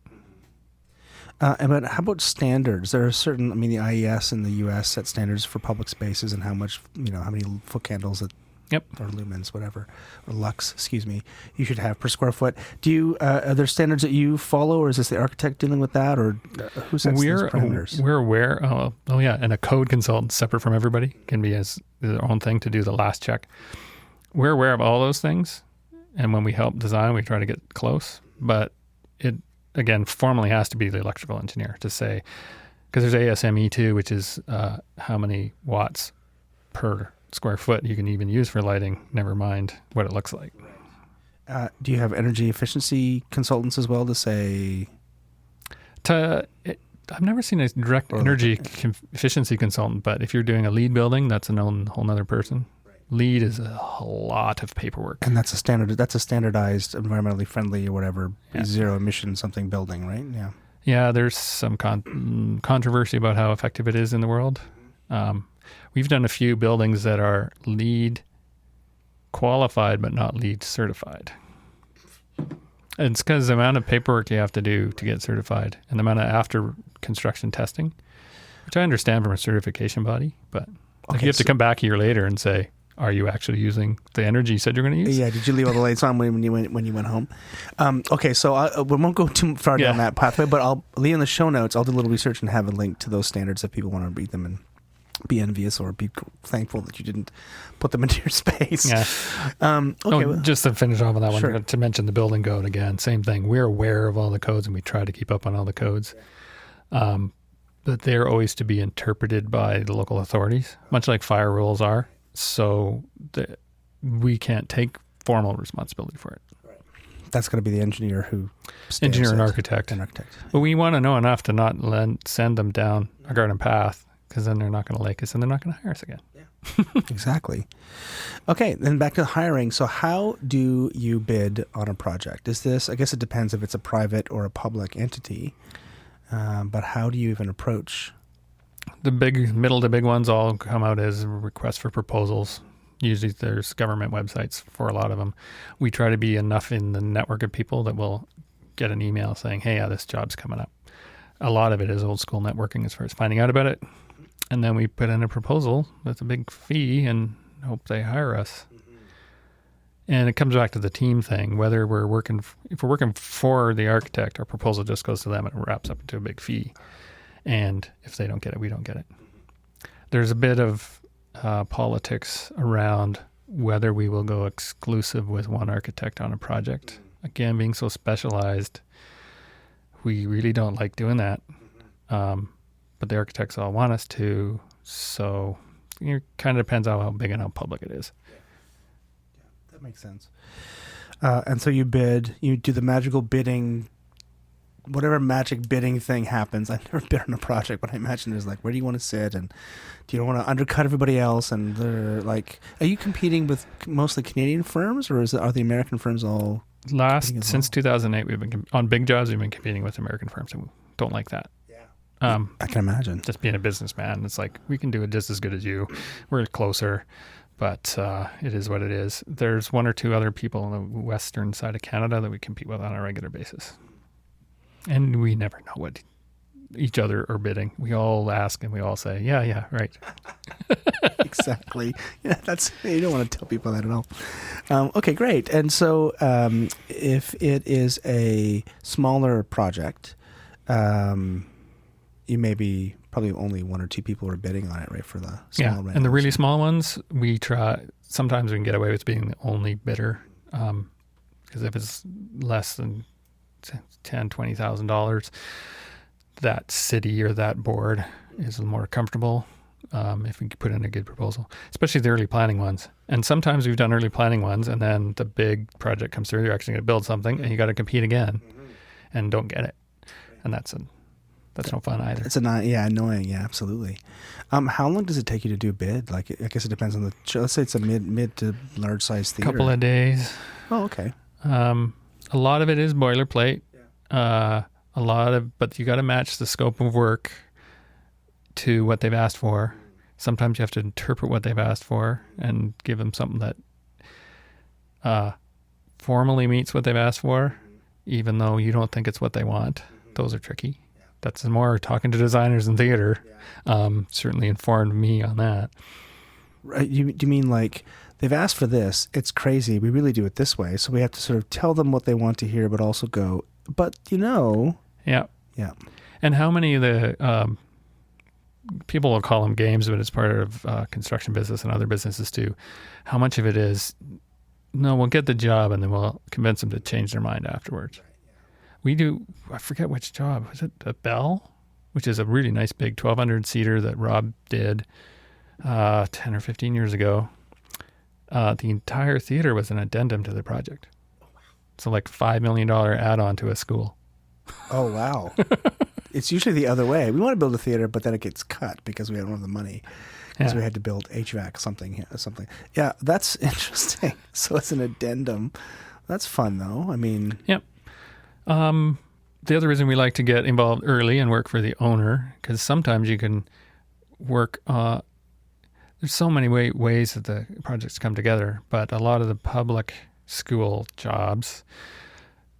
Those are the, again, where you're kind of trying to interpret, because they've asked the drama teacher what the drama teacher thinks a theater should be, and they mostly know how theater works and what a theater is, but their terminology might not be up to current, and they're asking for what high school needs, but saying it's going to be community, and it's really, really thin on details. So you can yeah, this is the hard one. So you can say, yeah, no, I can design what you asked for and we can build it for $1 million. But once we get into it, I know that what you're really looking for is a $2 million project. So what fees do I suggest? Yeah, that's always a challenge too. I remember when they built. I moved into a space when I was in high school. They had built a new school and they made a cafetorium. And I don't think there was a consultant. There was a lighting company that spec'd the gear and the dimmers and everything, and the architect, who designed schools, designed the cafetorium, and so the whole thing was painted blue, not black, and we had to make a bunch of choices afterwards. But the lighting was like as cheap as you could probably find it. But they certainly, even in those scale projects, you still, like, having a theater consultant to sort of make sure it has some longevity is probably well worth it. Like, you'd probably save as much money over the long term than they would have. And then to finish that thought, so if we're working on that job, we can it's a smaller project for us in our office, but we can help write up that RFP. So we do a lot more advanced work. If that's going to go to an architecture team that hire a different theater consultant, maybe. And then we're just shadowing what they do and saying, hey, yeah, you're right. You were doing what we asked for, or no, you're not. Some people think it's like they're hiring 2 people now. But because we got to do enough detail to get what people want, which we were good at because we could write specs for the actual construction. But sometimes the owner, especially public, they don't want you to, the whole point is not to design it yet because they're going to go out to 3 or 4 architects and get bids to finish that work. So that makes sense. Okay, so what is, this is just a random question, what is your favorite part of the whole design? Like, I would enjoy the lighting architecture. That seems to be like the easiest thing for me to do. But is it, seating and traffic layout, like audience layout, or is it? I really like the planning, the space planning, and the structure that goes with it. Part of that is because I was never formally a rigger, but my stage carpenter experience and trying to get that right and working with the structural engineers about how the big building goes together. That's a good question too. Like the engineering, I knew somebody who went down to Yale and got an MFA in technical direction, and a lot of the training, unlike in the undergrad where you're kind of a generalist, a lot of the training was basically an engineering degree. You're not getting the ring and everything, but you're learning about physics and structural engineering and materials and everything else. When you build a rigging system, I mean, it's a very specific theater machinery that how it's operated, what the kind of parameters it has to undergo, but a structural engineer would not have any knowledge of that. Like, how do you design a system that has to be safe within a factor of 3 or 7 or whatever they're using and meets engineering standards? Like, how do you... Well, that's why I like going back and forth with those engineers. I like them all. It kind of depends on the job, but structural I fall back to a lot because we do have some guidelines that never made it to formal standards on what structural loads that go on a stage in a flyhouse that riggers have to know. Like a loft block is, well, I'm not going to say it off the top of my head, but like we all know it's 2,000 pound line set and how much you can hang in the middle of the lines and all that kind of stuff. So that's information we give to the engineer, and then they'll convert that into a great big superstructure. And the next pass is us going through, okay, yeah, we weren't really specific, but you can't put a cross brace there because there's going to be a door there from the architect. So there's a lot of the design process early on is coordination between all these disciplines. Right. So again, just getting a bit more technical, the structural engineer, like you have a certain machinery for, let's say, 2,000 pound line set, and it has to have 7 lift lines, and then it goes down to an arbor, and there's a thing, and you design all that stuff, but then they have to design the steel that hangs off of and have to spec.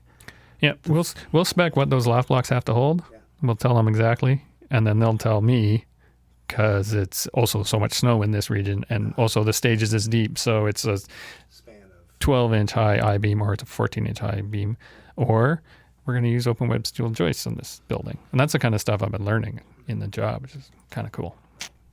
That is very cool.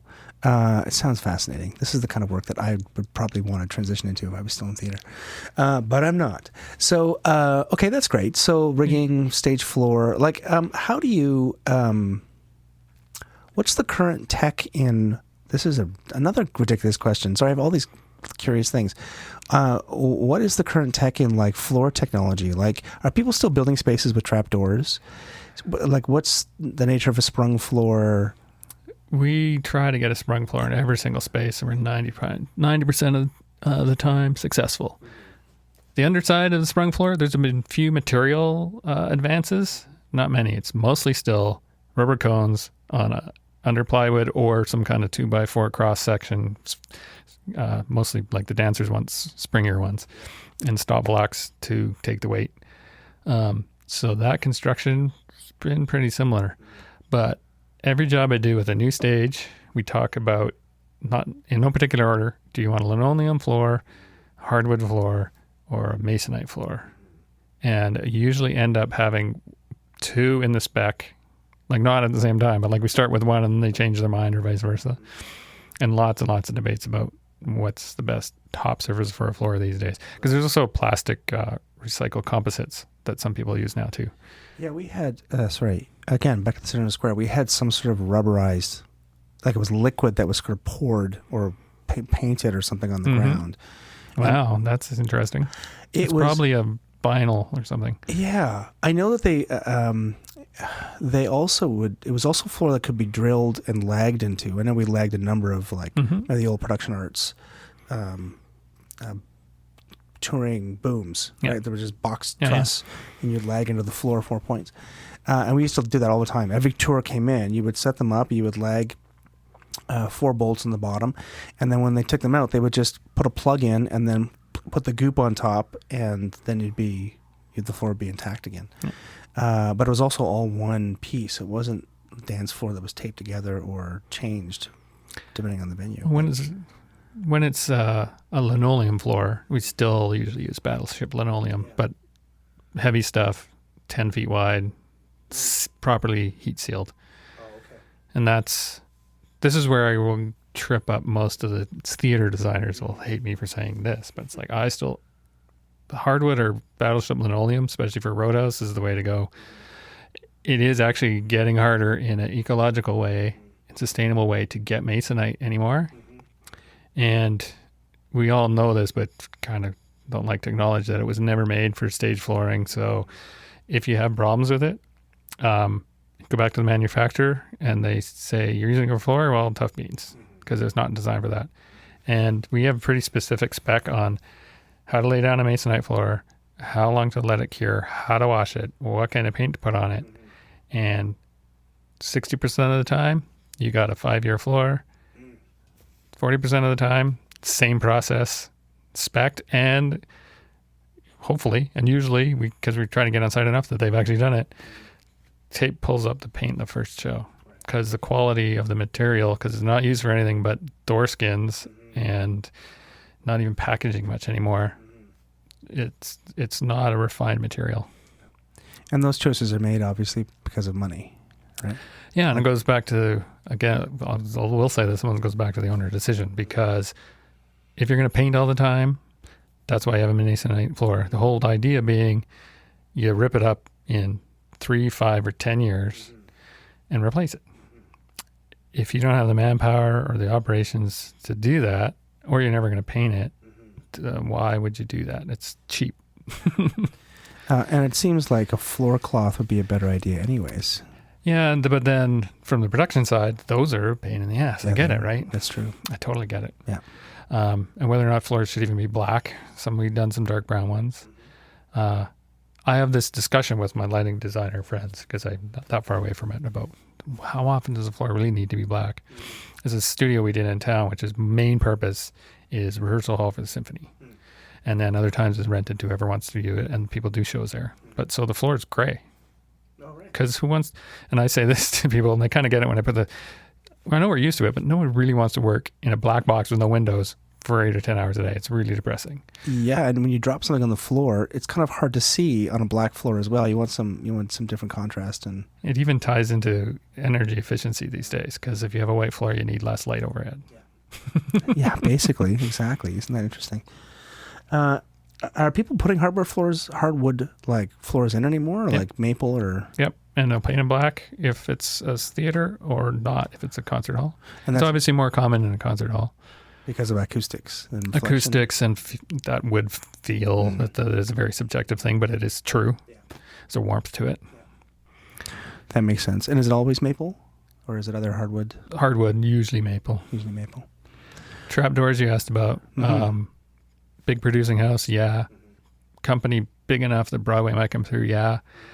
But that falls into along the lines of the multi-use and multi-form things. If your long-term business plan doesn't have the cash and the expertise to put those traps in and out, or to put those seating things up and down, you're not going to do it. It's a really hard decision for the owner to make at the beginning, because everyone wants that. And the variable, I think everyone's seen this video through some Facebook group about the flexible house where they see all the seating go up and down, and now it's a cabaret space, and then now it's a formal theater space, and now it's you Yep. know. It's whatever. only 7 times more expensive than normal seating. Exactly. And you have to store it someplace, and I need like 3 floors below the main house to put all the seating and everything else, right? The space isn't as bad as you'd think with the spiral lift, fancy Canadian invention. Somebody was trying to explain to me the spiral lift. I've only been in houses with the screw jacks, but is there a way to do it on audio? Because it's flat, but then when it coils together, it like snaps together or something. Or So the advantage of a spiral lift, and there's another technology called a stacking chain from America. The advantage of spiral lift is you don't have to dig a hole for your hydraulics to go into or your screw jack to go into, which means you can put it on a flat floor. I think you only need about 3-4 feet of depth. So how to describe it on a podcast? It is 2 bands of metal. One's a slinky, so it's flat to the earth, parallel to the earth, and the other one's just a band that's wrapped up like a ribbon. Goes around the slinky, and there's a little machine that jams that vertical ribbon in between the plates of the slinky and holds them apart, so it stacks up. that's just ridiculous. And it's a Canadian invention, you're saying? Yeah, it was invented by, I got to meet this guy back when I was a TD at CATT tour in Quebec City. And he told me this, and I believe him, and literally came to him in a dream at his concrete block company, because his original company, before they spun this off and knew it was good for theater, built those like car-side concrete blocks for weighing down construction sites and holding up sand at the side of the highway and bollards. And he wanted a way to move this stuff around his factory. And they're that strong. Wow, that's crazy. The first version needs gravity to work. Yeah. Here's more fun stories for the podcast. This is like when you put a load on it, all of a sudden it snaps together. It's holding it all together. Right. But so you do in an orchestra pit have to have structure on the sides to guide it straight up and down, so it doesn't, because if it pushes to one side, the slinky will fall apart. They've come up with a version 2 that doesn't do this. But what it meant was they couldn't compete with cruise ships who all have orchestra pits early on, because you get negative gravity on a cruise ship when you go down a wave. Exactly. That's a bad thing. Special rigging on cruise ships for the same reason. Wasn't the whole space suspended, so when the ship pitches to one side, the theater kind of counter pitches? Maybe on a couple of the really big ones. But Okay. Yeah. I always found that bizarre. Because you're dancing in the show, and all of a sudden the ship goes sideways. You're dancing uphill now. It's not it's a liability issue. That's crazy. Okay. That's an answer for acoustics, though. Again, we're not acousticians, but just like code, we know all the rules of thumb, so we can head people in the right direction. So it's the acoustician isn't fighting against something that doesn't work. The same way we don't want to fight against a square room when they really wanted a fly tower. Is to put a giant box on a rubber pad inside another giant concrete box. And actually, a lot of people will know this, but the Four Seasons Center in Toronto is one of the biggest versions of that, because it's over a subway line. Right. So that whole stage and auditorium is a giant concrete box. And it's isolated. Yeah. Yeah. It's on giant hockey pucks, essentially, 2 feet wide. That's crazy. That's nuts. Grounding, just another random thought. Grounding for the theater. So you've got separate audio grounds, separate lighting grounds. Separate lighting transformer, separate audio ground, Right. technical ground. What's a technical ground? It's because if you say it's isolated, that's actually illegal. Like it gets The into point of grounding is not to have it isolated. yeah, it gets okay. into how to talk about what you need without freaking out the engineer. As part of my job, right? Because if you pull the ground, that's ground lift. Yeah. People get hurt. Yes. You don't want to do that to the whole building ground. So you isolate it as far as you can till it hits the entrance of the building. To the actual ground, so you're not getting loops. Yeah. So it's all a controlled circuit, or it's all its own individual circuit, so it's not interfering with lighting until it actually gets to a common element that leaves the building. And another isolating transformer Hmm. that'll only serve audio. Which must be pretty big. Depends on how big your theater is, and everything's taking less energy. 3 foot square Okay. That makes sense. for like 400 or 500 seaters, like the average size theater for us. Yeah. Is all audio being spec'd these days all digital control? Yeah, pretty much. Yeah. And over the last 2 or 3 years, because the prices come down, and it's all about saving copper in the wall, both just the construction cost of physically doing that many runs of anything, never mind the cost of the copper itself. Does that mean that you're having snakes at the side of so you're not running a 24 or 50 channel snake from the stage to the cockpit or whatever it's called in the front of house position? You're actually doing it through networking? Yep. Wow. Or at least through Cat5, whether it's not a network or not. Oh, okay. Because with the whole timing issues about audio, there are some pretty robust systems that can do it over formerly a network with privatizing traffic through the IT side of things. But Cat5, which is the next level down a network, just means, you can cram 48 channels down one network wire. So we'll run 4 of those and use 1 for the stuff we haven't thought of yet. And that the problem there is timing, right? So as long as you've got one clock running the whole thing, everything's in sync. Yeah. When a network formally could go through 2 or 3 switches, it could pause that because someone's downloading a movie. Not that we'd still try to keep the network separate from the whole building, but it's another layer of problems. I can only imagine. What kind of noise issues do you get from that as well? Is there... They're probably a little cleaner because there's a bit of isolation from the grounding issues. Oh, right. You're not that... It's got to do with the way networks work too, and it's a digital signal instead of audio analog signal, so you're not picking up interference along that 100-foot run of copper. And I know there was a pipe dream of using fiber optics when we first started. Has that ever come? Yep. But you need fiber optics when you want to do any of this stuff more than 300 feet, essentially. Oh, okay. Queenie, we did fiber optics to connect the stage to the control booth, essentially. And then that was for lighting control. And then everything spidered out from there. The network thing is something that's left me in the dust. Like, I have no idea. I plug in my Wi-Fi router at home, and then it works. But there's there's a whole level of layer complexity in all this control that I have no idea about. Me too. I'm just trying to keep up. We still try to keep, and again, this is all comes down to the size and the budget, but redundant, if you can have a separate redundant network for all 3 departments, that'd be great. But now you're talking, like I was thinking, just audio, video, lighting control, and there's comm. So now you got 8 switches instead of 1. And then what about rigging too? If you're doing machinery, like that one you're less likely to do over a network now. Yeah. Like 'cause of it's safety? still it's still Cat5. It's still some of the protocols, but it won't go through a switch, and maybe proprietary its own thing. Sometimes you keep those systems separate just for old school jurisdiction. So if the sound guy doesn't want to do lighting stuff, I hate having to do it for that reason, but it still gives you some redundancy too. Yeah, that makes sense. Are you building many spaces with, again, automated rigging, or is it all still hand lines? The Cult has some. More and more places worldwide are going that way for a bunch of reasons. It's really expensive in Canada because we're a pretty small market. It's on the side of my desk project to try and figure out what are the real reasons why it's more expensive in Canada than the States. There's some obvious ones about where stuff is made. Some obvious ones that are annoying, the shipping to the middle of nowhere, because some of our theaters compared to Detroit or Chicago are definitely in the middle of nowhere. But it's mostly cost. I think that I was out visiting Doug Morum. Do you know Doug Morum? Mm-hmm. Yeah. He's the TD at the Confederation Center at PEI. And I don't know if I mentioned this on the show, but he's got an ETC Prodigy. Prodigy. Like they've got 4 or 6 lines. It's all automated. Electrics, at least, are all automated. Yeah.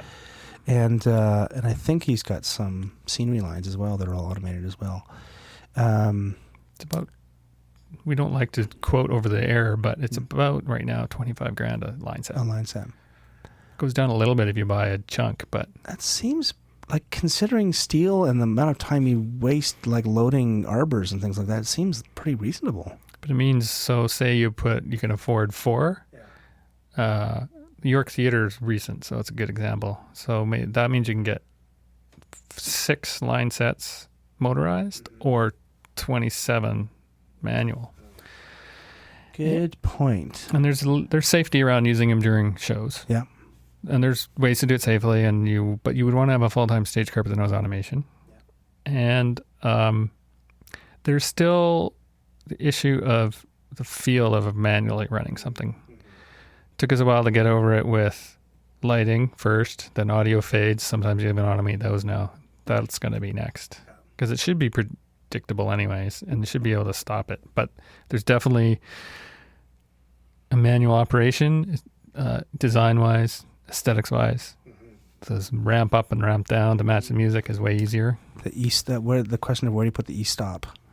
Like, is there a Everywhere. network of that's what I learned at Edge. We all put e-stops everywhere. But is it optical? Like, do you have like the garage door opener kind of like Combination. There's an e-stop. If you just said e-stop, I would consider that a big button that somebody that can see what's going on can push.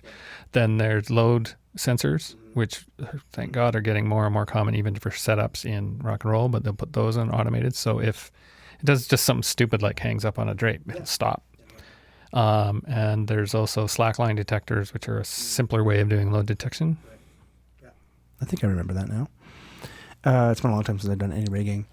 Okay, that's very cool. So we talked about the floor. We talked about stage machinery. One other thing about hoists, because I think think about safety. Like chain. And no, as much as falls. it's artistically manual set is still good, ergonomically, typical counterweight system is like horrible on your body.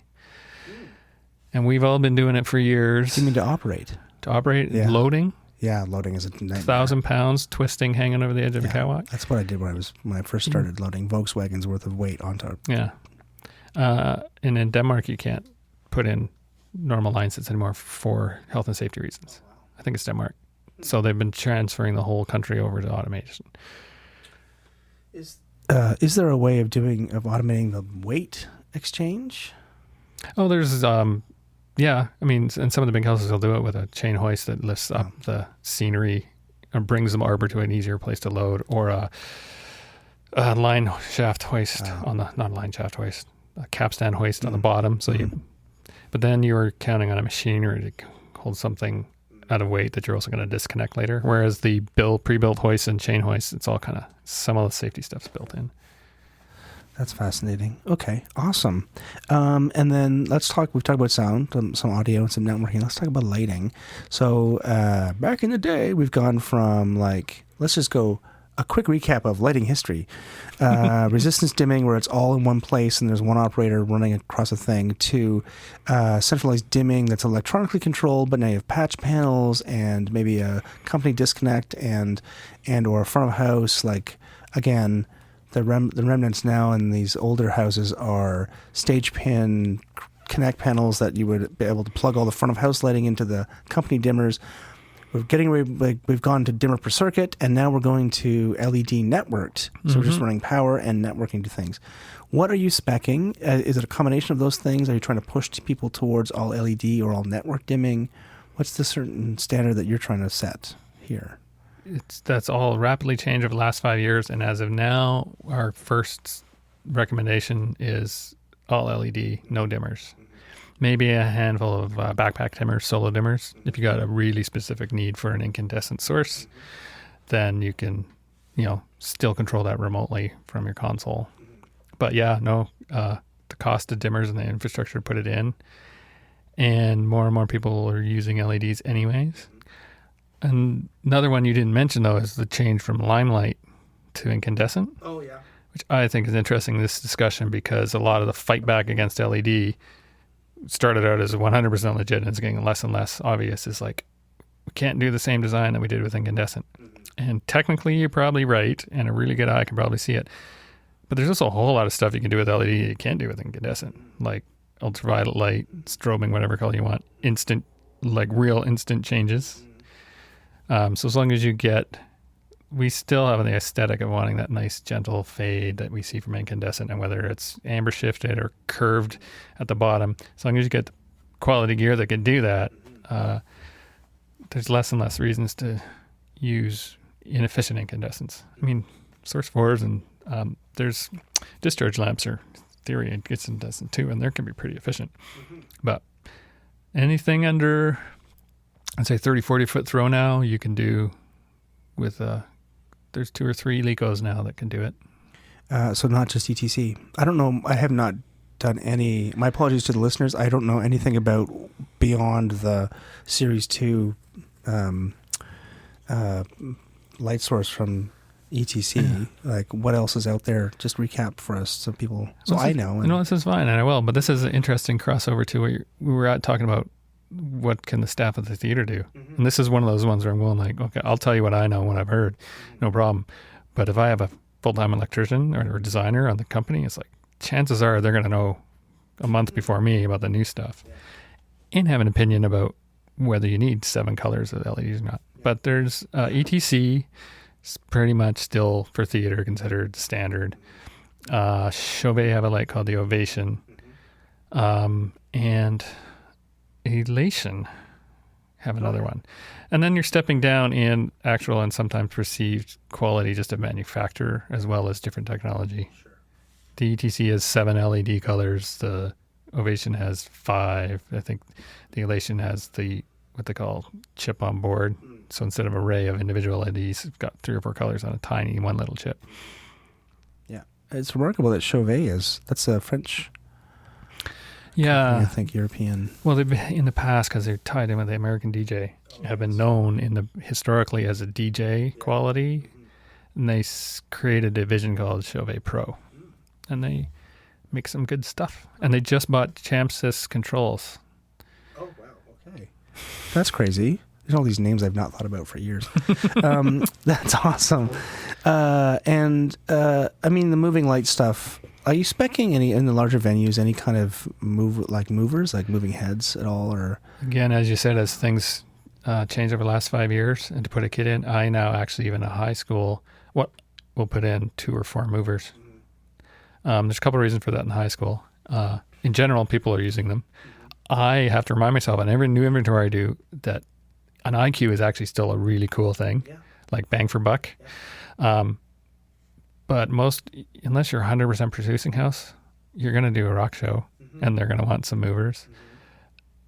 Using movers as a designer happened after when I was a lighting designer. So I got to admit, I see them in the rigs of all the really great designers in town. So I know, okay, they're a part of a theater kit now too, so I should include them.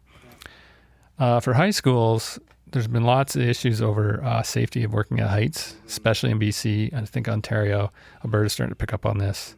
There were some jurisdictional challenges between union and school boards about climbing ladders.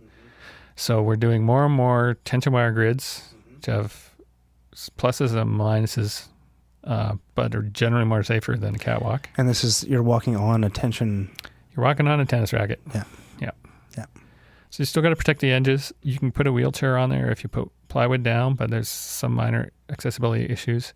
You can't really have a giant crowd on it, so there's some issues with taking care of that. And for a while, we were doing tension wire grids with lighting above it, because that's the whole idea. So you shine lights through, and it's negligible, the change. We used to think when they first came out, people would notice little spots above their heads. Never been a complaint about that after they've been in use. No, and you can mask. Yeah. You can mask properly. It's fine. Well, again, we try not to mask underneath over the audience, because again, now you're having to climb a ladder. Oh, yeah. So what I was getting to, and so for a while we were doing still traditional dead hung, not flown, but traditional patterns on stage. So you still have to go up the ladder there. So now we're moving now that above. So that gets your high school students and your entry-level technicians to be able to learn how to focus without being on a ladder. at real distances and all that and focus for a show. But then there's high schools that can't even afford that. I lately have had this idea that I'm putting out there, convincing them to go more to a Roadhouse. I know that they're doing design work there as high school students, and they're trying to do fancy stuff for the shows. Kudos for them for doing it. But for the combination of balance of learning outcome, never mind, not budget, versus time, put in a house plot with a handful of specials. Don't spend your time teaching kids how to focus lights, because you know what?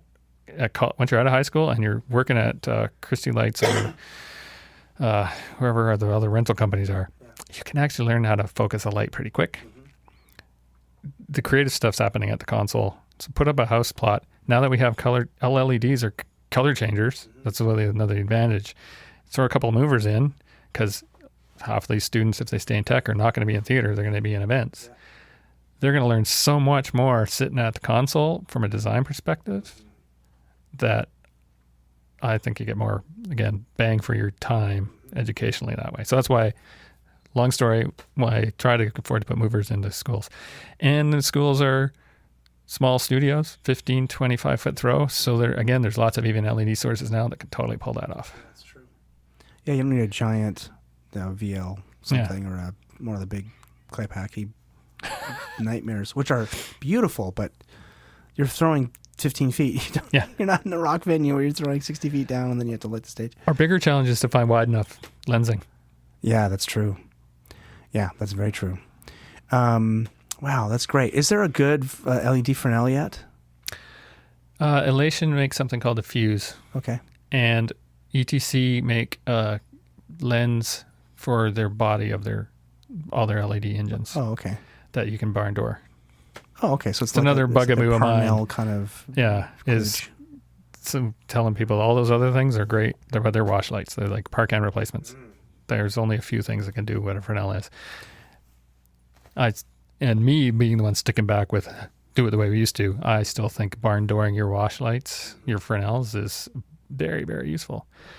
We were talking about this last week. The difference being as things change, I have to admit, those Fresnels cost almost as much as a Leco. So that kind of negates the argument. You used to use a Fresnel because it was half the cost of a Leco, so that's why you had them in your inventory. But now, if they're the same cost, like 10 years ago, if you didn't have any Fresnels, but you had the same number of 50-degree source 4s, you would be happy, I bet. Yeah, it's true. I mean, there's certain things you can do with a Fresnel that you can't do. The zoom quality and the intensity and the edge and the fall off. But I can do a wash. The Lecos is fine. You're right about the zoom, and zoom lenses for LED Lecos are the same pluses and minuses as they always did. Mm-hmm. You can do the fall off with frost, but the intensity, now that the engines are the same. Yeah. I think that you still need a stock of 1K PARs though. Okay. Just personally, like having a bank of 1K PARs. And some beam projectors. How about Svoboda lights? Do you ever spec Svoboda lights anymore? No. But another thing we always spec off the top is a projector. We used to just put in the conduit and plugs. Yeah, and that's technology. We've talked about projecting a number of times in the show, but everyone's using it. Yeah. Great. And so distributed network, do people need to know? I mean, I would think that when you're coming into theater school now, you have to be in IT. You have to have an IT something in your back pocket, right, to be able to troubleshoot these networks, right? You need to have some, 101 for sure. Mm-hmm. Again, if we keep it separate network for lighting, separate network for audio, I don't actually know this, but I imagine most kids in high school know about IP addresses and all that sort of stuff already. It becomes, again, to the level of theater you are. Like, not every regional theater 20 years ago had a house tech that knew how to program the electronics in the rack. They might have to call in a commissioning technician. So that's possible. You know what, though? Like places like YPT still have strand CPD dimmers that need to be trimmed every year, and nobody knows how to trim them anymore. So you still have to have a tech in to trim those. So it's the same that's problem. My example. Yeah. And lighting control is actually most forgiving. Audio with timing, you might have to be more aggressive with managing the network. lighting, most of the time, you can buy a switch, plug it in, and you're fine, just like you would with your computers, like you were saying at home. And video is more about capacity. The timing's there too, but it's just so much data. Right. Yeah. And learning about actual data in an image versus the size and like 4K, 2K and all that, and what's actually going down the pipe, and compression versus visual like artifacts, that's another huge thing to learn about. Yeah, exactly. Is anything being synced still? Like I imagine like with SMPTE or with MIDI or something, with video and audio, I guess if it's live, there's not an issue with sync. You're just syncing video to whatever's live is happening. But are people trying to automate Once you get in spaces? cameras involved, and I got to admit, we don't do a lot of that, then you still need sync. And then you'll run another coax to every camera location, sync back to your Broadway mix or your broadcast mixer or broadcast. Yeah. Awesome.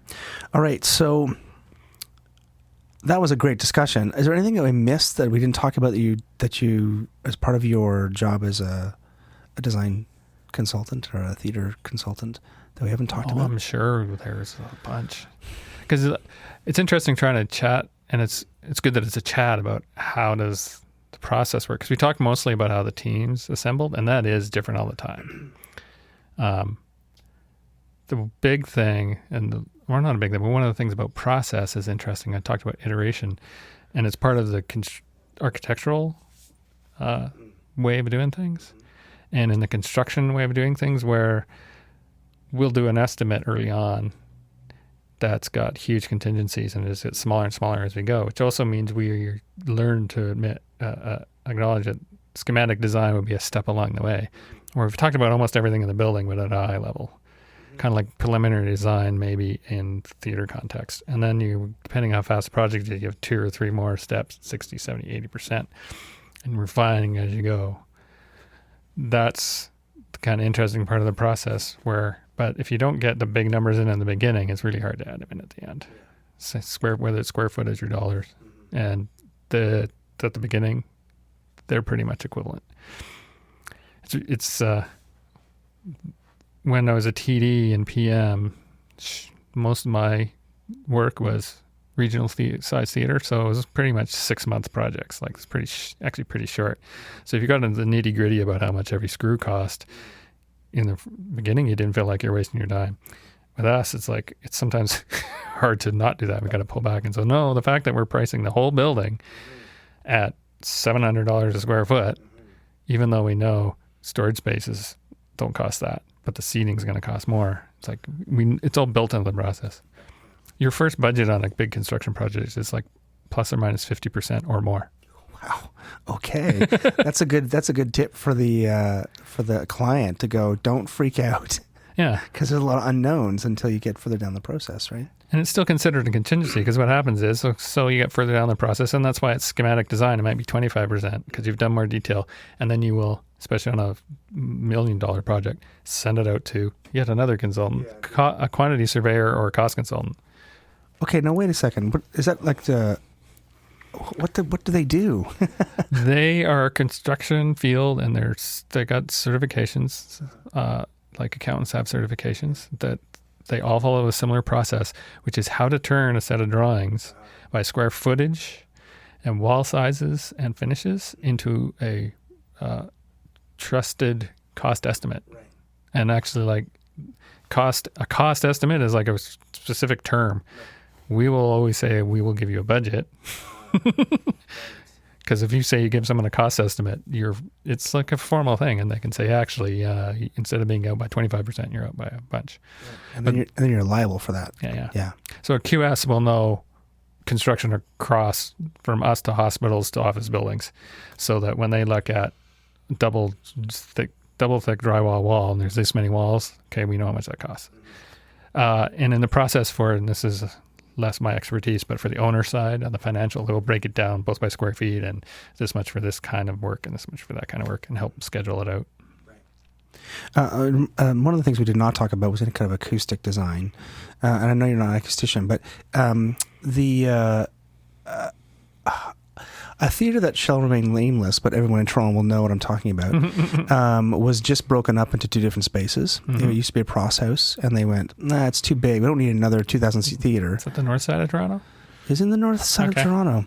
And one of the problems is that they didn't do enough acoustic isolation, so they turned to Studio Space, which is largely a live performance venue. And I'm just getting a FaceTime from Ron Jenkins. This is a totally... he's never called me ever in my life, and now I'm getting FaceTimed. I'm going to decline it and call him back. But that'd be cool to have a chat with him while we're talking, but I got to... Sorry. Distracted number 2017. Anyways, in this venue, two venues. One is a concert venue. Well, they'll have like... Like an amplified music conference. Like an amplified music concert. And then next door do a live theater show. And they didn't build the acoustic wall to the ceiling. There was a gap. So then they had to find some way to like curtains, baffles, and it didn't work. Like if you get a large like rockin' thing next door, and here's Ron Jenkins saying, "Why did you?" Anyways, it's driven me crazy how that... I mean, I understand that you're down a project, you're down the rabbit hole with a project, and no one thinks about when you're going to have two giant different things happening beside each other. But well, luckily, acousticians or acoustic engineers, they're actually more common than theater consultants are. So even though you want to get one that knows theater, architects are used to hiring them because you know what? You don't want the air conditioning disrupting your office either. The specs are lower. The amount of noise you'll let into an office is more than in a theater. But all those rules of thumb, big heavy walls, stop low noise, any opening, I don't care if it's from a finishing nail, is going to let high energy, high frequency noise through. Rumbles and building borne noise. They know all that stuff about isolation, which is cool. They know about how to isolate individual pieces of equipment from the building. It's interesting that you brought that up first, because we usually have to remind people when they say, we want good acoustics. Okay, so I think you're talking about acoustics inside the room. Very important.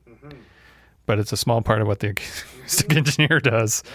Keeping your noise away from other people and other people's noise away from you is another big part of it. And they do that in any building. It's got to be the biggest bugaboo I have about any theater space that's designed, whether you're in the Tarragon and you've got someone yelling out the loading doors on the street, or a car that drives by that you can hear inside the space. And it's always at the quietest moment, most touching, high drama, and you go like merp, merp, outside the thing. Or whether it's this debacle in Toronto, or it's air handling noise. You're trying to record the symphony orchestra, for example, at Roy Thompson Hall, and you have all this air handling noise that now you can't do, so you have to go to the center of the square to record the Toronto Symphony because it's got a better like a noiseless room. This is why there's a whole separate field to do that, since we're a small company. And if someone was to work with us just to do theaters or acoustics, they would make money, so they have to do the whole thing. And because it's that much work, they know all that stuff. And just like us, and this is another challenge, is they're on site making sure what they said should happen is going to happen. That makes so no one skims or orders them wrong material, or you told me it was going to be this foam, but it's not that foam anymore, or whatever. And then here's another fun story on acoustics, because you'll like this, especially from that example. So it was built this way in the first place. The Queenie and the Playhouse, as people in Vancouver will know, Queenie is the Opera House big concert hall. It's 2,500 seats, I think. And the Playhouse was where the Playhouse Theatre Company was. It sits sideways behind it. 700 and something seats for a straight up place. When they built it, the fly towers essentially touch. I think there's a bit of an air gap, but they also didn't do any work around isolating conduits and airflow and everything that went through. So it was like rigid connection between the two. So just before I started the DW phase 6 of that big reno, is they literally cut the building in half. They separated all the ducts and put rubber connections between them, all the conduit, and physically cut the building in half where it was physically touching. If you go down to the men's washroom side, the stairs from the lobby, you can see a 4-inch wide expansion joint full of putty where they cut the building in half to solve that problem. It wasn't cheap. I can only imagine. It also makes me appreciate Again, in Toronto, we've got the Elgin Winter Garden, which is a piggyback, Yeah. like a stacked theater. What's it called? I would live with either one of those terms. It's like there's a different name I'm blanking on, but you've got upstairs like two.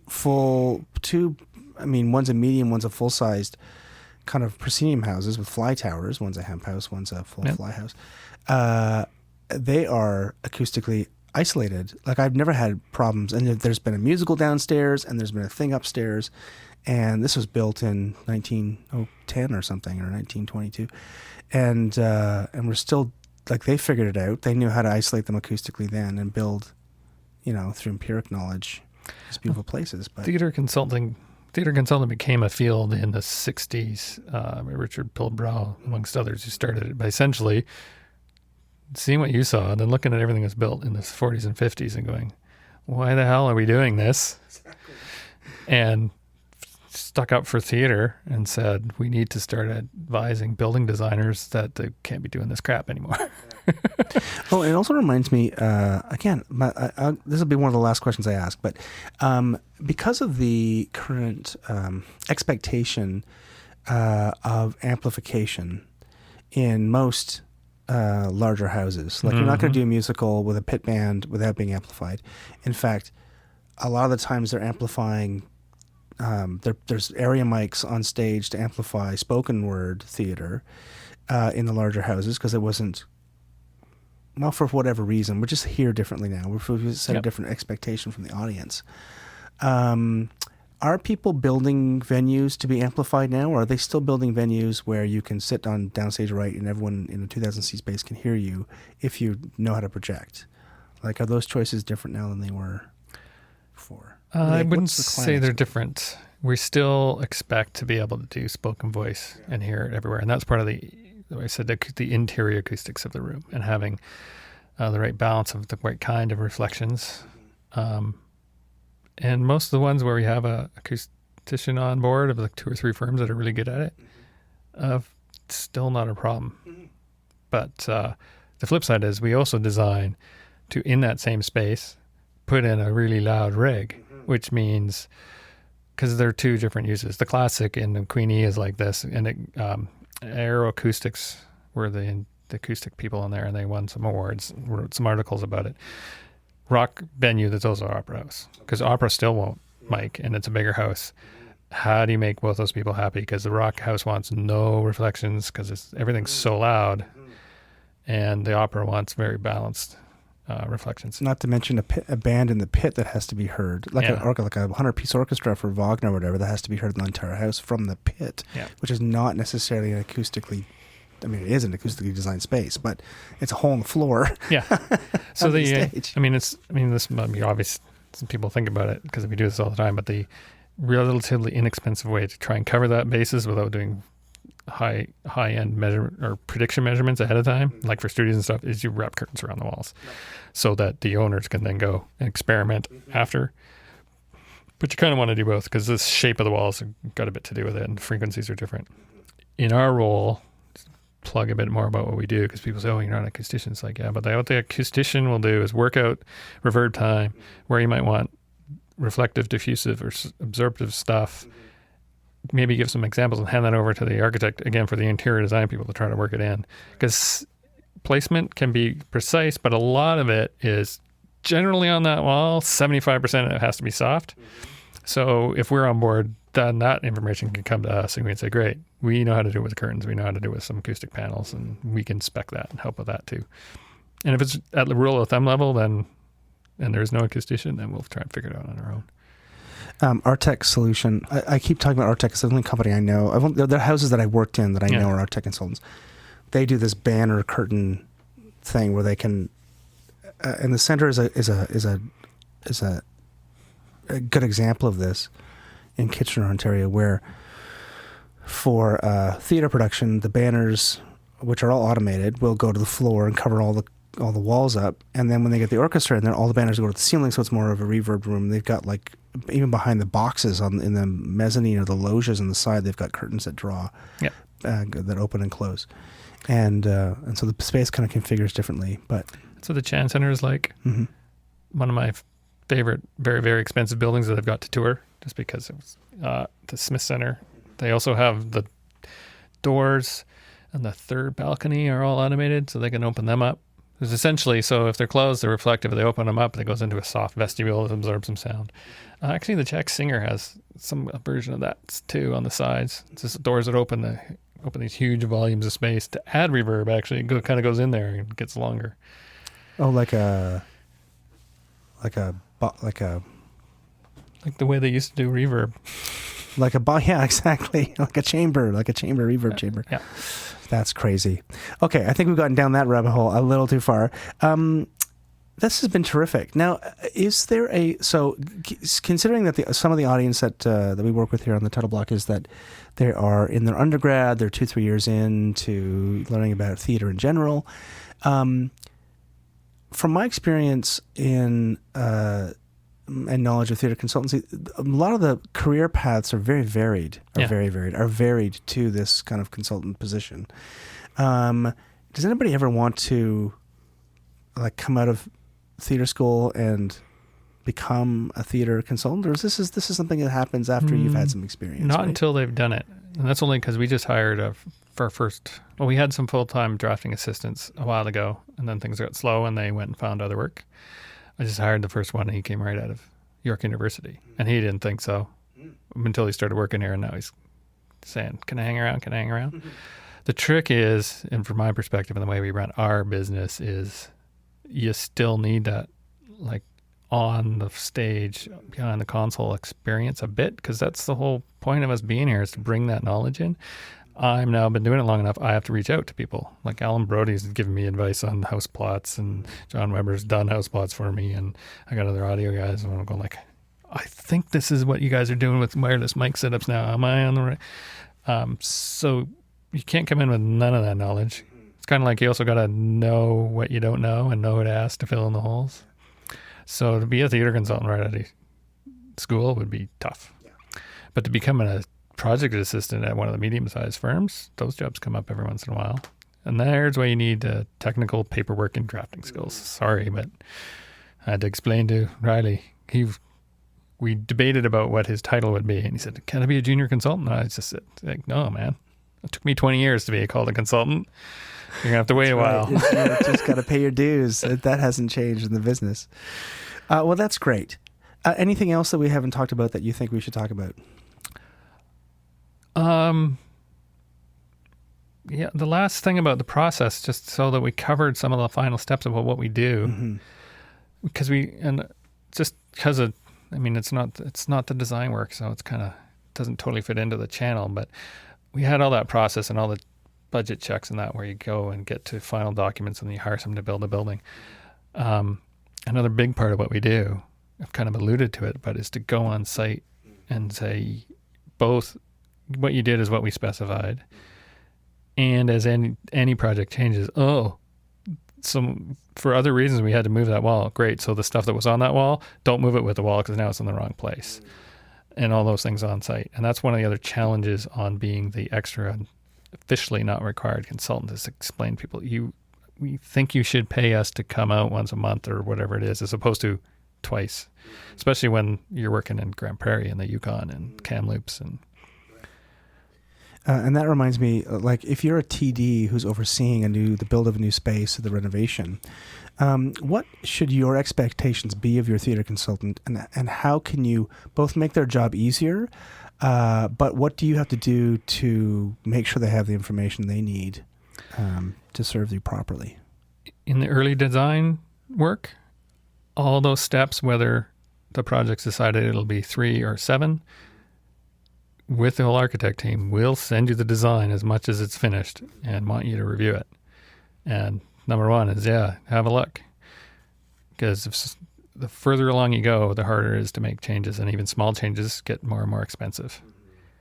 Because once you're in construction, and this is where that can cost some money, that's when the staff, sometimes that's when they're hired.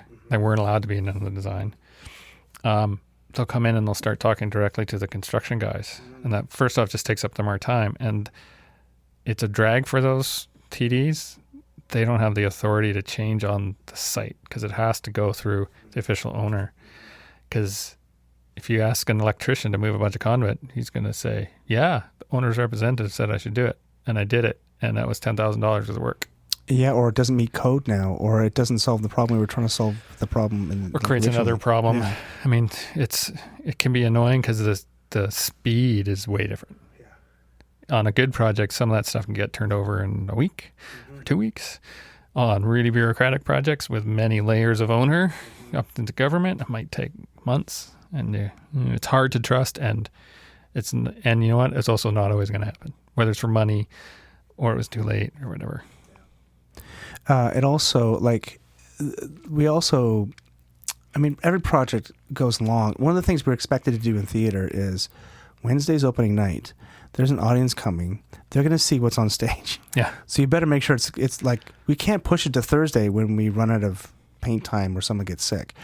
So you better have a contingency to make that happen.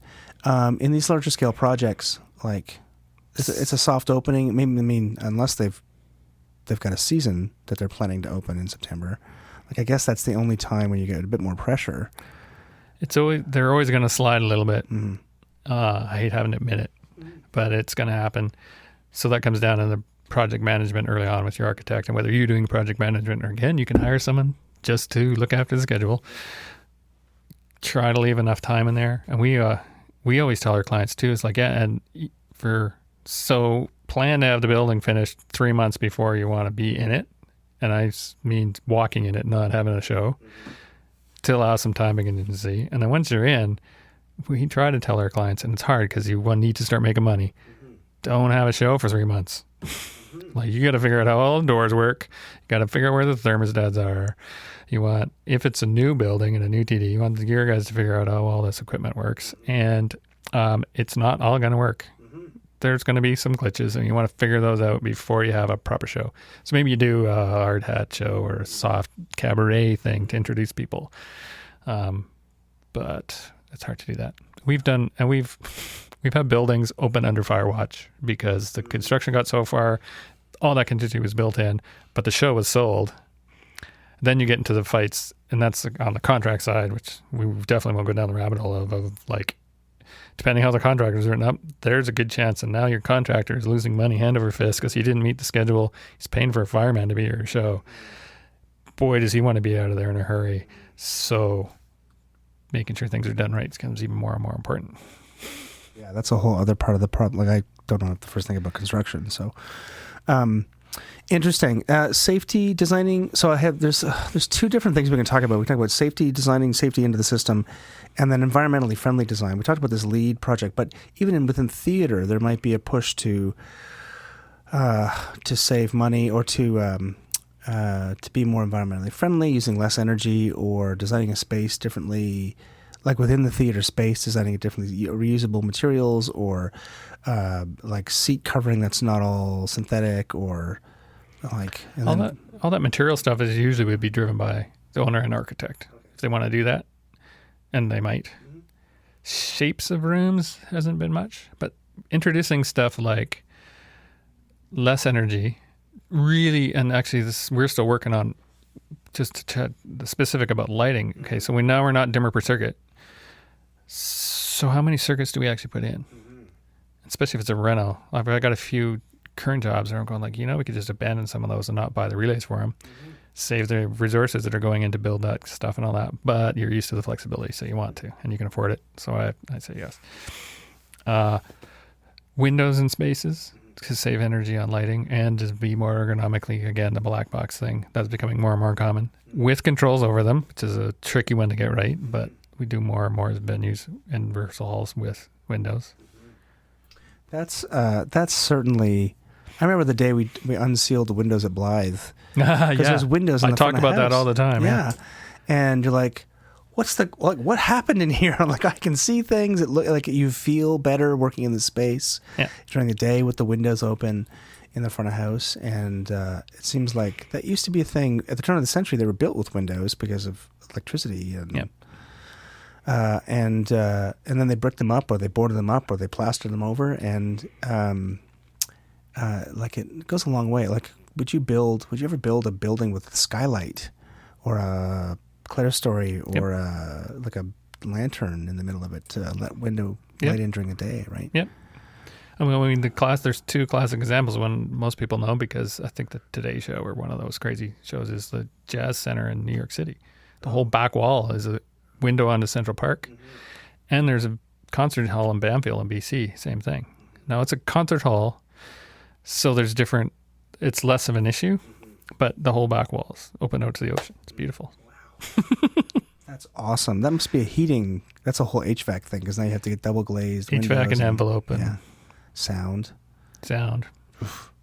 My God. Okay.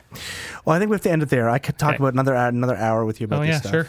Anytime. But thank you so much for being on the show. And if anyone needs to get a hold of you, they can go to I'm sure you have a website. Yep. Which we'll include in the show notes. Okay.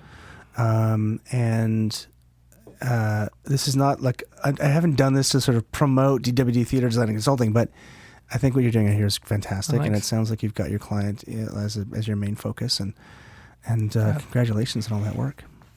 Yeah, no problem. awesome. I mean, I know this isn't a late night TV show, but yeah, thanks for the plug. Mm-hmm. And the little bit of plug for me is we never charge people when they call us on the phone and ask for an advice. And if it's something little and we can give them the answer on the phone, no problem. Like we don't want people to be afraid to try and contact us because the first 5 minutes is going to sink their budget. The meter is on. Yeah, exactly. Well, it's and that goes to the whole community nature. Certainly that the title block is trying to promote, but also the general community nature of theater and Yeah, because we are on the commercial side. We're a private business now. I acknowledge that, but we try to do our best to help out all those wherever we can. Awesome. All right. Well, thank you so much. Yep.